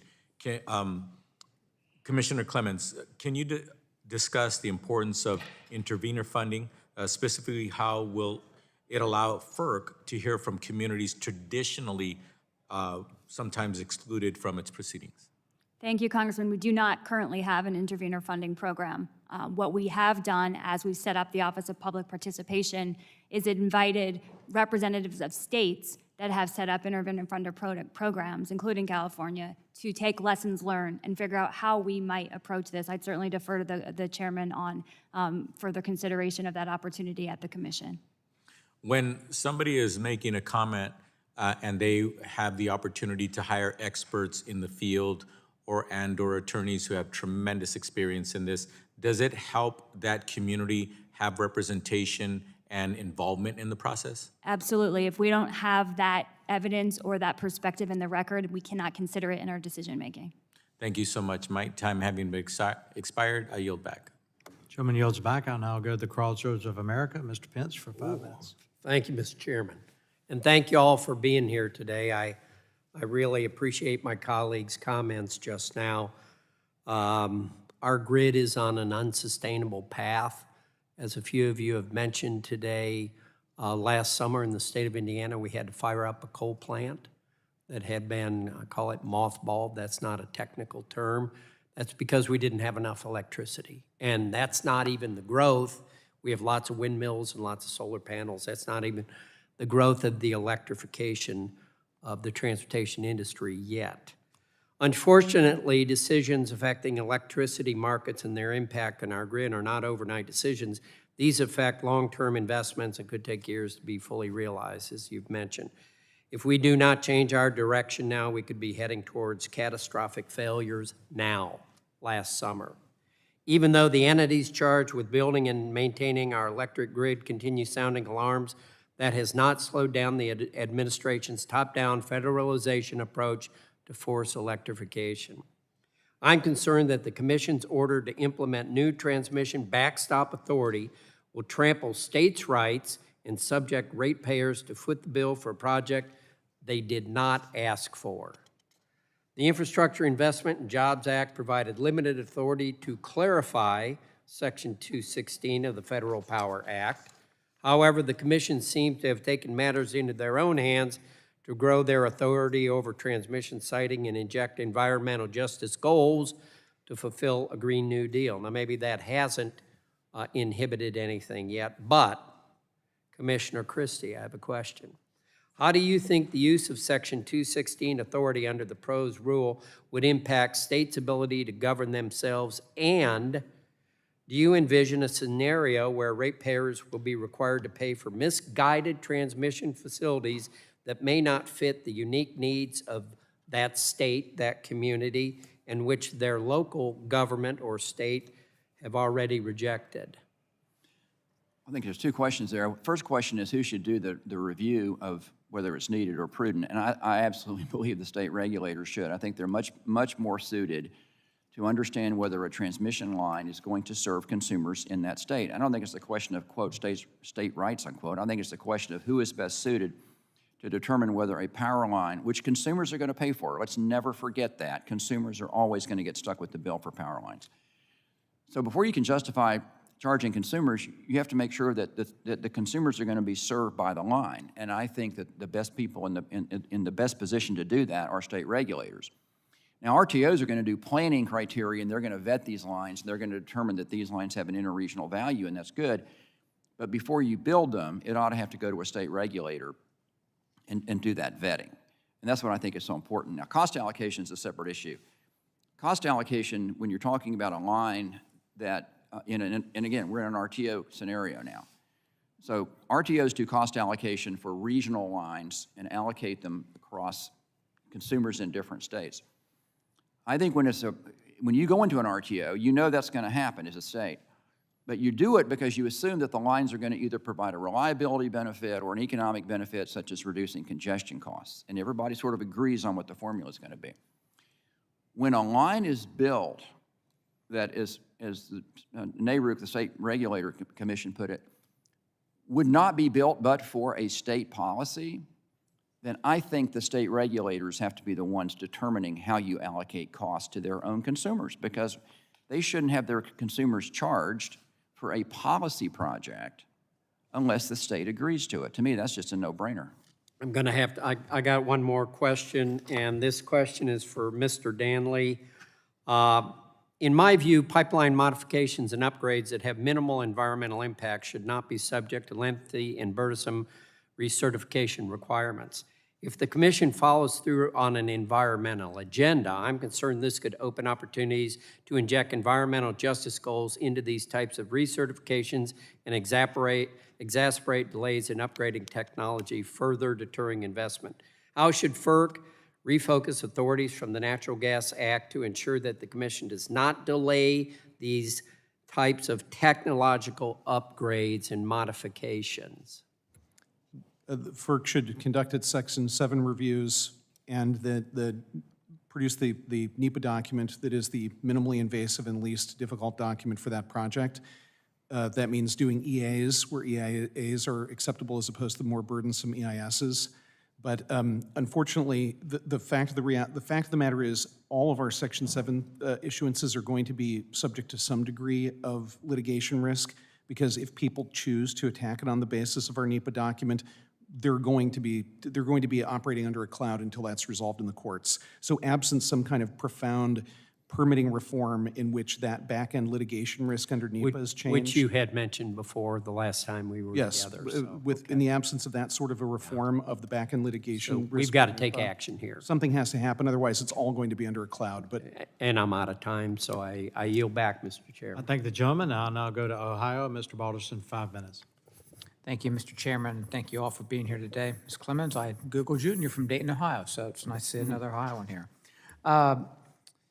This question is for Mr. Danley, and during a hearing with Administrator Regan last month, I expressed my concerns with the EPA's tailpipe emissions proposal and the increased demand that would bring, while at the same time pushing policies aimed at forcing the early retirement of existing generation. PJM, NERC, and others raised alarm bells on reliability well before the EPA's latest proposal on fossil fuel-fired power plants was released. Just last week, New York's grid operator expressed grave concerns on declining reliability margins across the state. If these rules are finalized, can you discuss the consequences they could have on reliability and ultimately what this means for our constituents? So any rule that comes out that increases the cost for dispatchable generation to operate, when those dispatchable generators have to seek part of their revenue in our capacity markets, and those capacity markets are subject to the effects of subsidies that are preferably given to one type of generation over them, it's going to drive them into retirement. I realize that was several steps here to the chain, but the higher the cost, the harder it is to recoup those costs in a market that is warped by subsidies. So you're going to see further retirements of the dispatchable generation that is necessary to keep the system stable, and that's going to imperil reliability. Thank you. Follow-up, Mr. Danley. Do you think this administration is seriously considering grid reliability and listening to concerns from grid operators and energy producers when developing these policies? I have no idea who was consulted in that process. I didn't participate in that docket, so I would be reticent to say. Yes, sir. Thank you. Next question, Mr. Danley. Can you discuss the importance of natural gas and balancing weather-dependent resources? Oh, certainly. So as you have greater penetration of intermittent resources like wind and solar, somewhat counterintuitively, you actually require a greater quantity of natural gas transmission. The reason being, when both wind and solar go offline, which they inevitably will at certain times of the day and during certain conditions, you need to back up that entire number of megawatts with something immediately dispatchable, and that has become natural gas. In fact, in the case of New England, the total quantity of natural gas transmission capacity they're going to need going forward if their state policies are implemented is going to have to increase drastically, just as an example of that. Okay, thank you. My next question was for Mr. Danley or Mr. Christie, but I'm going to go to you, Mr. Christie, since I've spoken with Mr. Danley a couple of times. Commissioner, you've said in terms of capacity value, 1 nameplate megawatt of wind or solar is not equal to 1 nameplate megawatt of gas, coal, or nuclear. And even if every unit waiting in the PJM queue was interconnected, it would not solve the reliability problem caused by rapid loss of dispatchable generation. You touched on this a little with my colleague from Ohio, Mr. Johnson, but why is that? And can you expand on the inherent issues with weather-dependent resources? So PJM right now has told us that they're looking at the loss of about 40 gigawatts of generating capacity in the next 5 years. And I've also been told by the market monitor it's really closer to 50 gigawatts. So whether it's 40 gigawatts or whether it's even worse at 50 gigawatts. So you lose that generating capacity, most of which is dispatchable. So in the queue, if you clear the whole queue, you don't get 90% of the queue is wind, solar, or battery. And so since 1 megawatt of in terms of capacity value, a rated capacity, let's say, of 100 megawatts on a generator, but it's wind, it's not 100 megawatts that's going to run 24/7, 365. It's going to run intermittently. And so valuing capacity is one of the big challenges that RTOs do. Nuclear is going to run 90% plus of the time. Gas, combined cycle gas, has a capacity factor of north of 90% as well. It runs all the time. So when you look at what your resources are in the future, if you lose 40 to 50 gigawatts of dispatchable resources, and you're putting on an equal number of megawatts of wind or solar, you just aren't getting the same capacity value. Now, there are other ways to make up the gap. You have to make up the gap. And so how you make up that gap is the big challenge that the RTOs face. But that is the problem, and it's arithmetic. It's you're just not replacing the resources that you're losing. Thank you very much. Mr. Chairman, I yield back. Thank you. I thank the gentleman. Now go to gentleman from Augusta, Georgia, home of Vogtle Nuclear Power Plant, Mr. Allen, for 5 minutes. Thank you, Mr. Chairman, and this important hearing with our Federal Energy Regulatory Commission. Thank you for being here today. Ensuring reliable, affordable energy is critical to the mission it's critical to your mission. So I'm glad to have this opportunity to discuss some impacts in my home state of Georgia. My district is home to the first new nuclear units being built in the U.S. in more than 3 decades. The Vogtle project has created thousands of jobs and will provide long-term, reliable, and affordable power to Georgians. The Georgia Public Service Commission had the ability to approve a project like this, a project that will change the energy landscape in our state and country. Because Georgia's energy regulatory structure values reliability and holds utilities accountable for keeping the lights on. Commissioner Christie, should all states and markets be focused on building and investing in reliable assets like nuclear plants? Well, your state is a vertically integrated, state-regulated state, and so those decisions are made by the state regulator, the PSC. In RTO states, it's not that simple. In RTO states, especially if they've what's called deregulated, and PJM is a good example, then they're going to have to seek their reliability resources in what we call the capacity market. And we have a lot of problems in the capacity markets right now, a lot of problems, is whether they are delivering the incentives to get the resources built that actually are necessary for reliability. So I think every state ultimately has to determine what is the best way for it to achieve resource adequacy. Georgia does it in a vertically integrated, state-regulated model where units are built in rate base, and so they're not worried about capacity markets and their assurance of getting financing.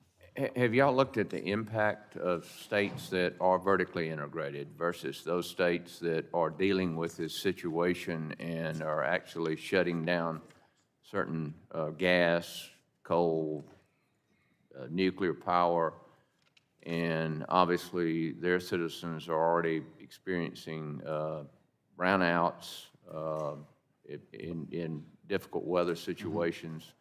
I mean, so what's the impact going to be state to state if some states allow this to happen? You know, I think every state's got to decide how they want to serve their consumers. I think that the vertically integrated, state-regulated model has worked very well, and I think if you look at the RTO versus non-RTO states and the data, the rates are actually lower in non-RTO states than they are in RTO states. Now, there's outliers both places, okay? But overall, the rates are lower in non-RTO states than in RTO states. But it's really, ultimately, the states have got to ask themselves, looking at the various, and there's a lot of different models around the country. There's RTOs that have capacity markets like PJM. There's RTO that does not have a capacity market. SPP is the example. So states have really got to step up and ask themselves, what's the best model for us? And I don't think FERC ought to be telling them what they ought to do. I think states have got to decide what's the best model for us. And you certainly got a whole wide array across the country that you can choose from. I think states ought to be looking at the different models. I think Georgia's model, frankly, is a very good one. I think they ought to stick with it. Right. But that's the decision for Georgia to make. Well, but the public needs to understand the repercussions of some of the what some of these states are deciding, is particularly residents in those states. And let me ask you this, the reliability risk, if we stop building assets like natural gas and nuclear generation and try to transition too quickly to renewable energy, which is what we're seeing right now, if you look down the road, where are we going to be?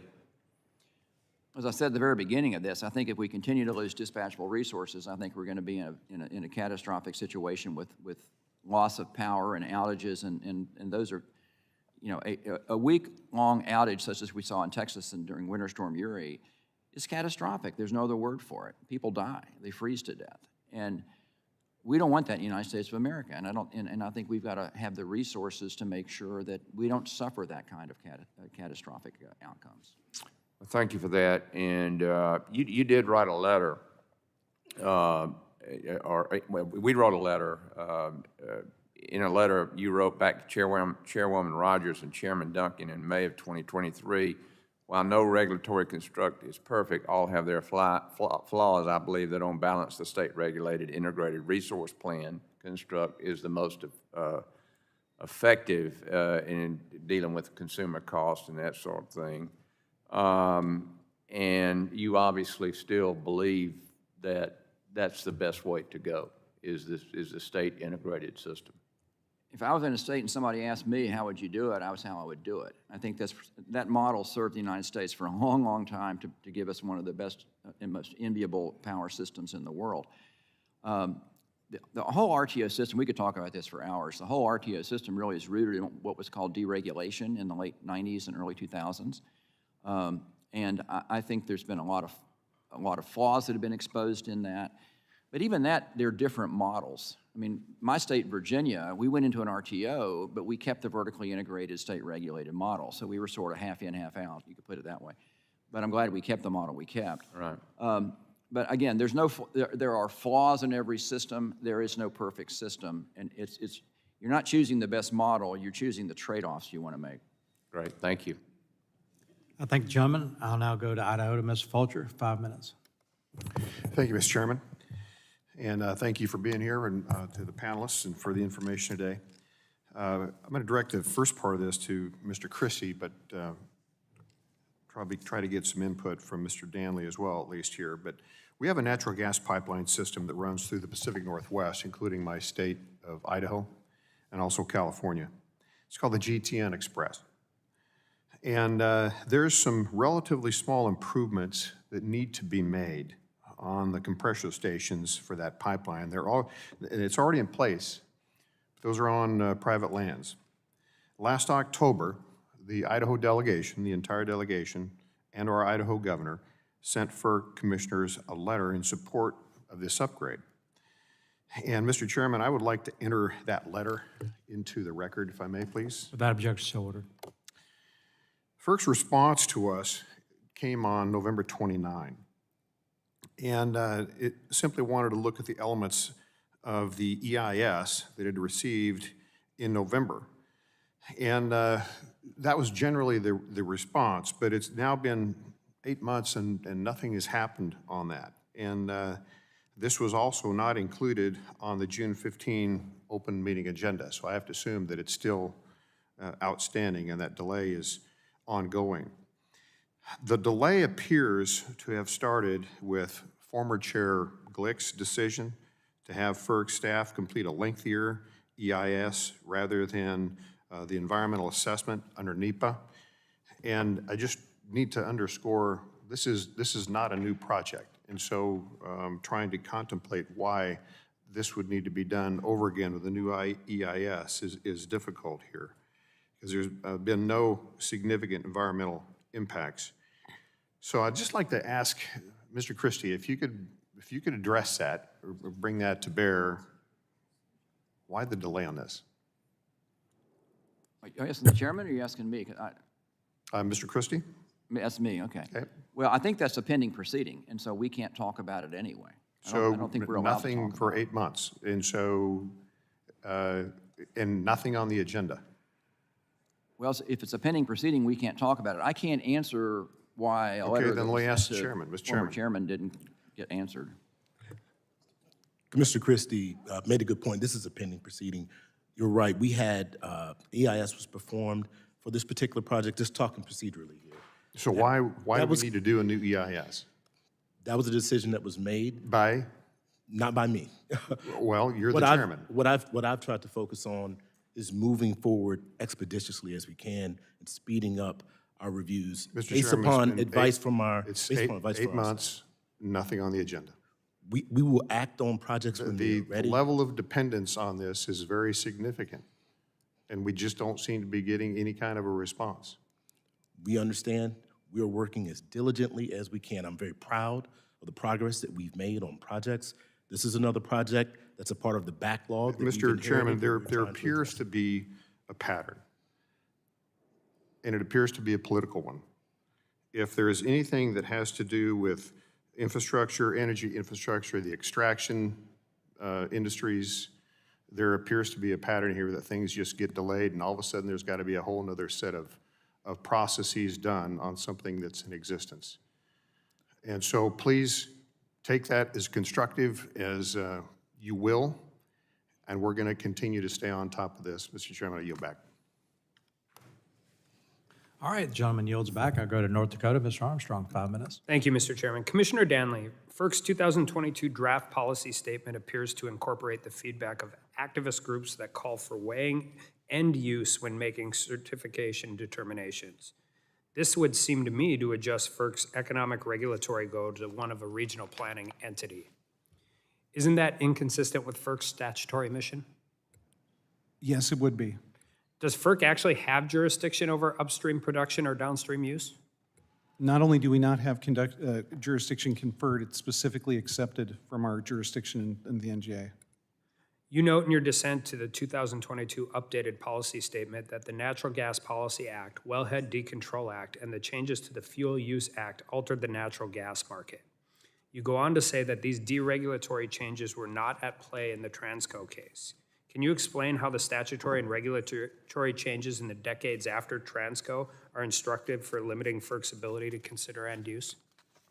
So we have two different statutes that we have in every Section 7 case. We have NEPA, which requires a review of the environmental consequences of a major federal action. Then we have the Natural Gas Act.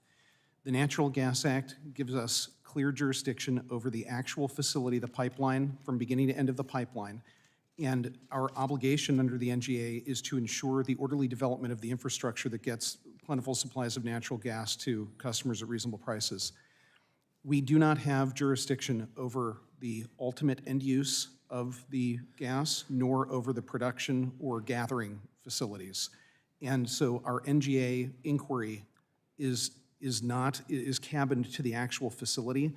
And under NEPA, we are not obligated to consider any effects over which we don't have jurisdiction. That is a Supreme Court case, Public Citizens, unambiguous. You do not have to consider those effects that are outside your jurisdiction. And because we don't do things like licensed gathering facilities or the generators that burn the gas, we are not obligated to consider it. So when you guys are continuing, doing these, are you taking into account Supreme Court cases from other agencies that are going on at this point in time, like West Virginia versus EPA, or is anybody taking those analysis and applying it to what I would argue is a non-statutory expansion of FERC's role?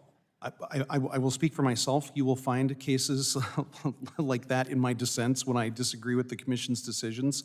But ultimately, even if we don't restrain ourselves, the hope is that ultimately the courts are going to, and they'll chastise us and tell us to stay in our lane properly. I have a different viewpoint from that.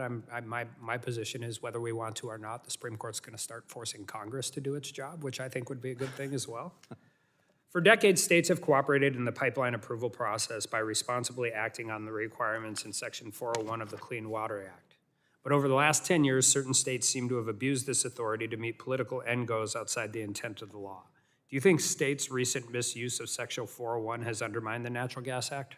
Yes, and in fact, the Natural Gas Act was specifically amended to give the condemnation authority to the certificate holder because decades and decades ago, states began refusing to use their condemnation power for projects that they were opposed to. And so to create a coherent statutory universal scheme for the country, it was amended. Section 401, though, is only one of the two keys to this. The other is NEPA reform. And in the absence of reforming both of those, we still have a lot of potential litigation risk to all the Section 7s in front of us. Well, a lot of ink has been spilled all across the country about the increase in the debt ceiling last week, but one of the positive notes I think coming through that has been some of that, the initial stages to NEPA reform. And by the way, that's going to help all energy infrastructure projects, not just gas, not just coal, but one agency permitting, shot clocks and time limits are going to be a really huge issue. I'm going to end with just one of these things, and this is kind of a statement from somebody who, you talk about power outages in Texas causing loss of life. I live in a different part of the country. Power outages in January in North Dakota are going to would be absolutely catastrophic. And FERC needs to make sure RTOs like MISO are significantly more accurate in their forecasts. MISO's load forecast for 2023-2024 is 92,000 megawatts. MISO's load during the winter storm Elliott in December of 2022 was 104,000 megawatts. And the low load forecasts equal less resources needed to meet power needs and ridiculously low payments for capacity because it's not needed. Meaning my traditional my baseload power sources in places like North Dakota are not rewarded for providing power to the system when it's needed. And it disincentivizes baseload units because they're not rewarded for providing the power when they have to. And at the very least, this is going to force early retirements, all of this because we're not requiring RTOs to be more realistic in how much power they need. And just yesterday, somebody really smart told me that you can provide renewable power for 360 out of 365 days a year, but you better have dispatchable power for the other 5 days. And until we figure that out, the least we could do from FERC is make sure that these estimates are actually rewarding the people providing baseload power, because the financial disincentive is going to be catastrophic to places like my home state of North Dakota. And with that, I yield back. Gentleman yields back. I now go to Mr. Pfluger from Texas. Thank you, Mr. Chairman. I appreciate the witnesses for being here. I'm very concerned about the regulatory environment that we have in this country as it relates to what my colleagues have been talking about, which is the ability to produce that reliable power when we need it. After the Supreme Court ruled in West Virginia versus the EPA began issuing rulemaking on May 11th, 2023, that would limit greenhouse gas emissions for fossil fuel-fired power plants, including both new and existing gas-fired plants and from existing coal-fired plants as part of the Clean Air Act. And the US EIA explained that of all the utility-scale electricity last year, 39.8% was generated by natural gas, 19.5% by coal, 21.5% by renewables, unreliables, and the EPA's proposal would directly basically attack 59.3% of the electricity generation. So when Secretary Granholm was in front of this committee, I asked her the question, where's this power going to come from, and how much will it take if we do the EV plan that the administration is proposing? And she said, it will double. The electricity demand will double. So, Commissioner Danley, when you think about this, how will the EPA's Clean Power Plan 2.0 impact FERC's mission to deliver affordable and reliable energy to consumers across the country? Anything that raises the cost of providing dispatchable power in our jurisdictional markets, the RTOs and ISOs, anything that raises the cost of those generators is going to drive them into early retirement, as long as those markets have their prices skewed by subsidies and do not compensate the pre-existing generation to keep them economically viable. Has anybody done the math on this? If we do this EV plan by 2032 or whatever the latest year is? I have every confidence that somebody's done the math. FERC's role, of course, is simply to ensure that the rates for power and interstate commerce are just and reasonable. We can establish compensation mechanisms, but until we actually insulate our markets from the effects of subsidies and we compensate correctly to ensure solvency, we're going to see more premature retirements and we're going to see the reliability of the system jeopardized. Yeah, it's a national security issue. We have the resources here, and we need to use these. Commissioner Phillips, Chairman Phillips, I want to switch to some issues with our LNG export terminals. And I want to ask you, are you aware of the additional recommendations that FERC staff have placed and are placing on the LNG export facilities? I'm sorry, could you repeat the question? Yeah, are you aware of the additional recommendations that FERC and the staff has placed on LNG export facilities? We've actually, since I've taken over in January, I've instructed staff to actually streamline our processes regarding LNG. Based upon recommendations from our staff, we've chosen to institute EAs as opposed to EISs where appropriate. This is not a categorical decision, but this is done on a case-by-case basis. I'd like to work with you on this because currently there's 7 LNG export terminals in the lower 48 that went through a multi-year review by FERC before receiving their authorizations to construct and operate. And it's my understanding that while these facilities have been in operation, that FERC staff over the past several years have recommended changes and modifications to the facilities even after they've been reviewed and fully approved. That's my concern right now. So if you're saying that you've streamlined this process, we need these facilities to be up and running in order to get that product to market. And we're having complaints that that's actually not happening. I understand your frustration. I'd love to work with your staff to get it. We need to follow up on that. Lastly, in February of 22, FERC issued 2 draft policy statements that I believe overstepped the agency's permitting authority. Certification of new interstate natural gas facilities and consideration of greenhouse gas emissions and natural gas infrastructure project reviews. My question, Chairman Phillips, is that I know that these were issued under your predecessor, Chairman Glick, but these policies hang over industry's head and are a deterrent to investment in reliable baseload energy production. Can you provide me an update as to the status of these policy statements? Absolutely. They're now draft policy statements. We're using the 1999 gas policy statement right now to move forward projects. It's working. I think there are opportunities for us to improve the legal durability of our decisions. We're one of the most litigated agencies in all of government. So where we can improve what we do, I think we should try to do that. I'm working with my colleagues. We continue to negotiate. I want a bipartisan policy statement to come out, something that can live beyond this composition of the commission, and it can give expectations to utilities as well as communities and every stakeholder that we have in our process. Chairman, my time has expired. We would love to have bipartisanship on this issue, but we have to get to the point where we can build things in this country and we can have sustainable, reliable, affordable energy. And we need your help doing it instead of stopping projects that are on their way to being built. Chairman, I yield back. Chairman yields back. In 1984, Kevin Butler kicked a field goal for Georgia to beat my Clemson Tigers. As time expired, the gentleman from Georgia just beat the clock, and he's recognized for 5 minutes. And go Dogs.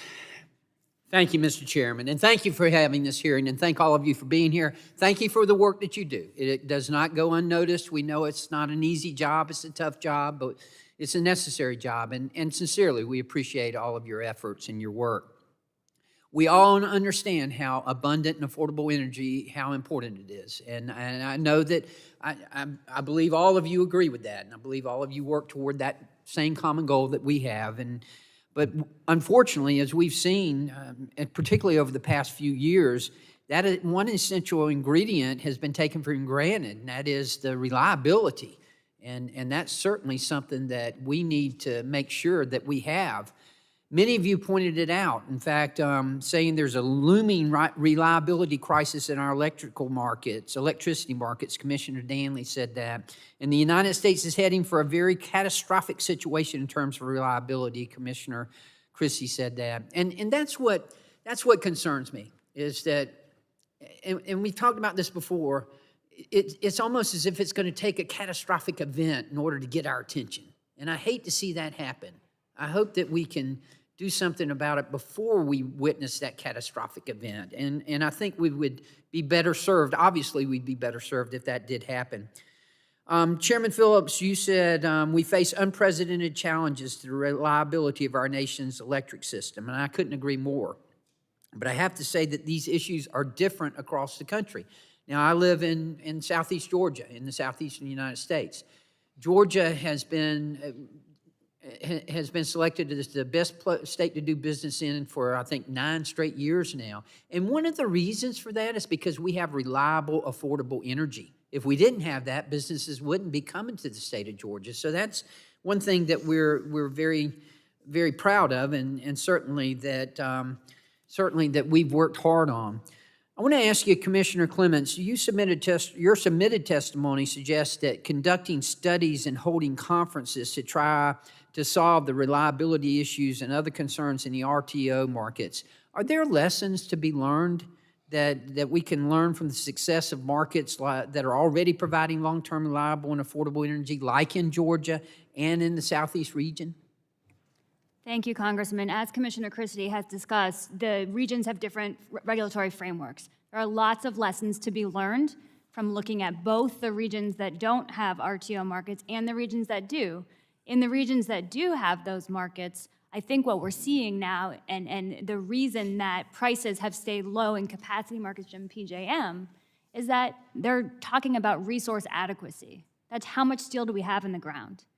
The troubles we're facing right now in the winters across the country is an energy adequacy problem. The problem is none of these resource types were designed to withstand freezing cold temperatures for 8 days at a time. And so they all failed. All types of resources had trouble. So did the production of gas. So did the transport of gas.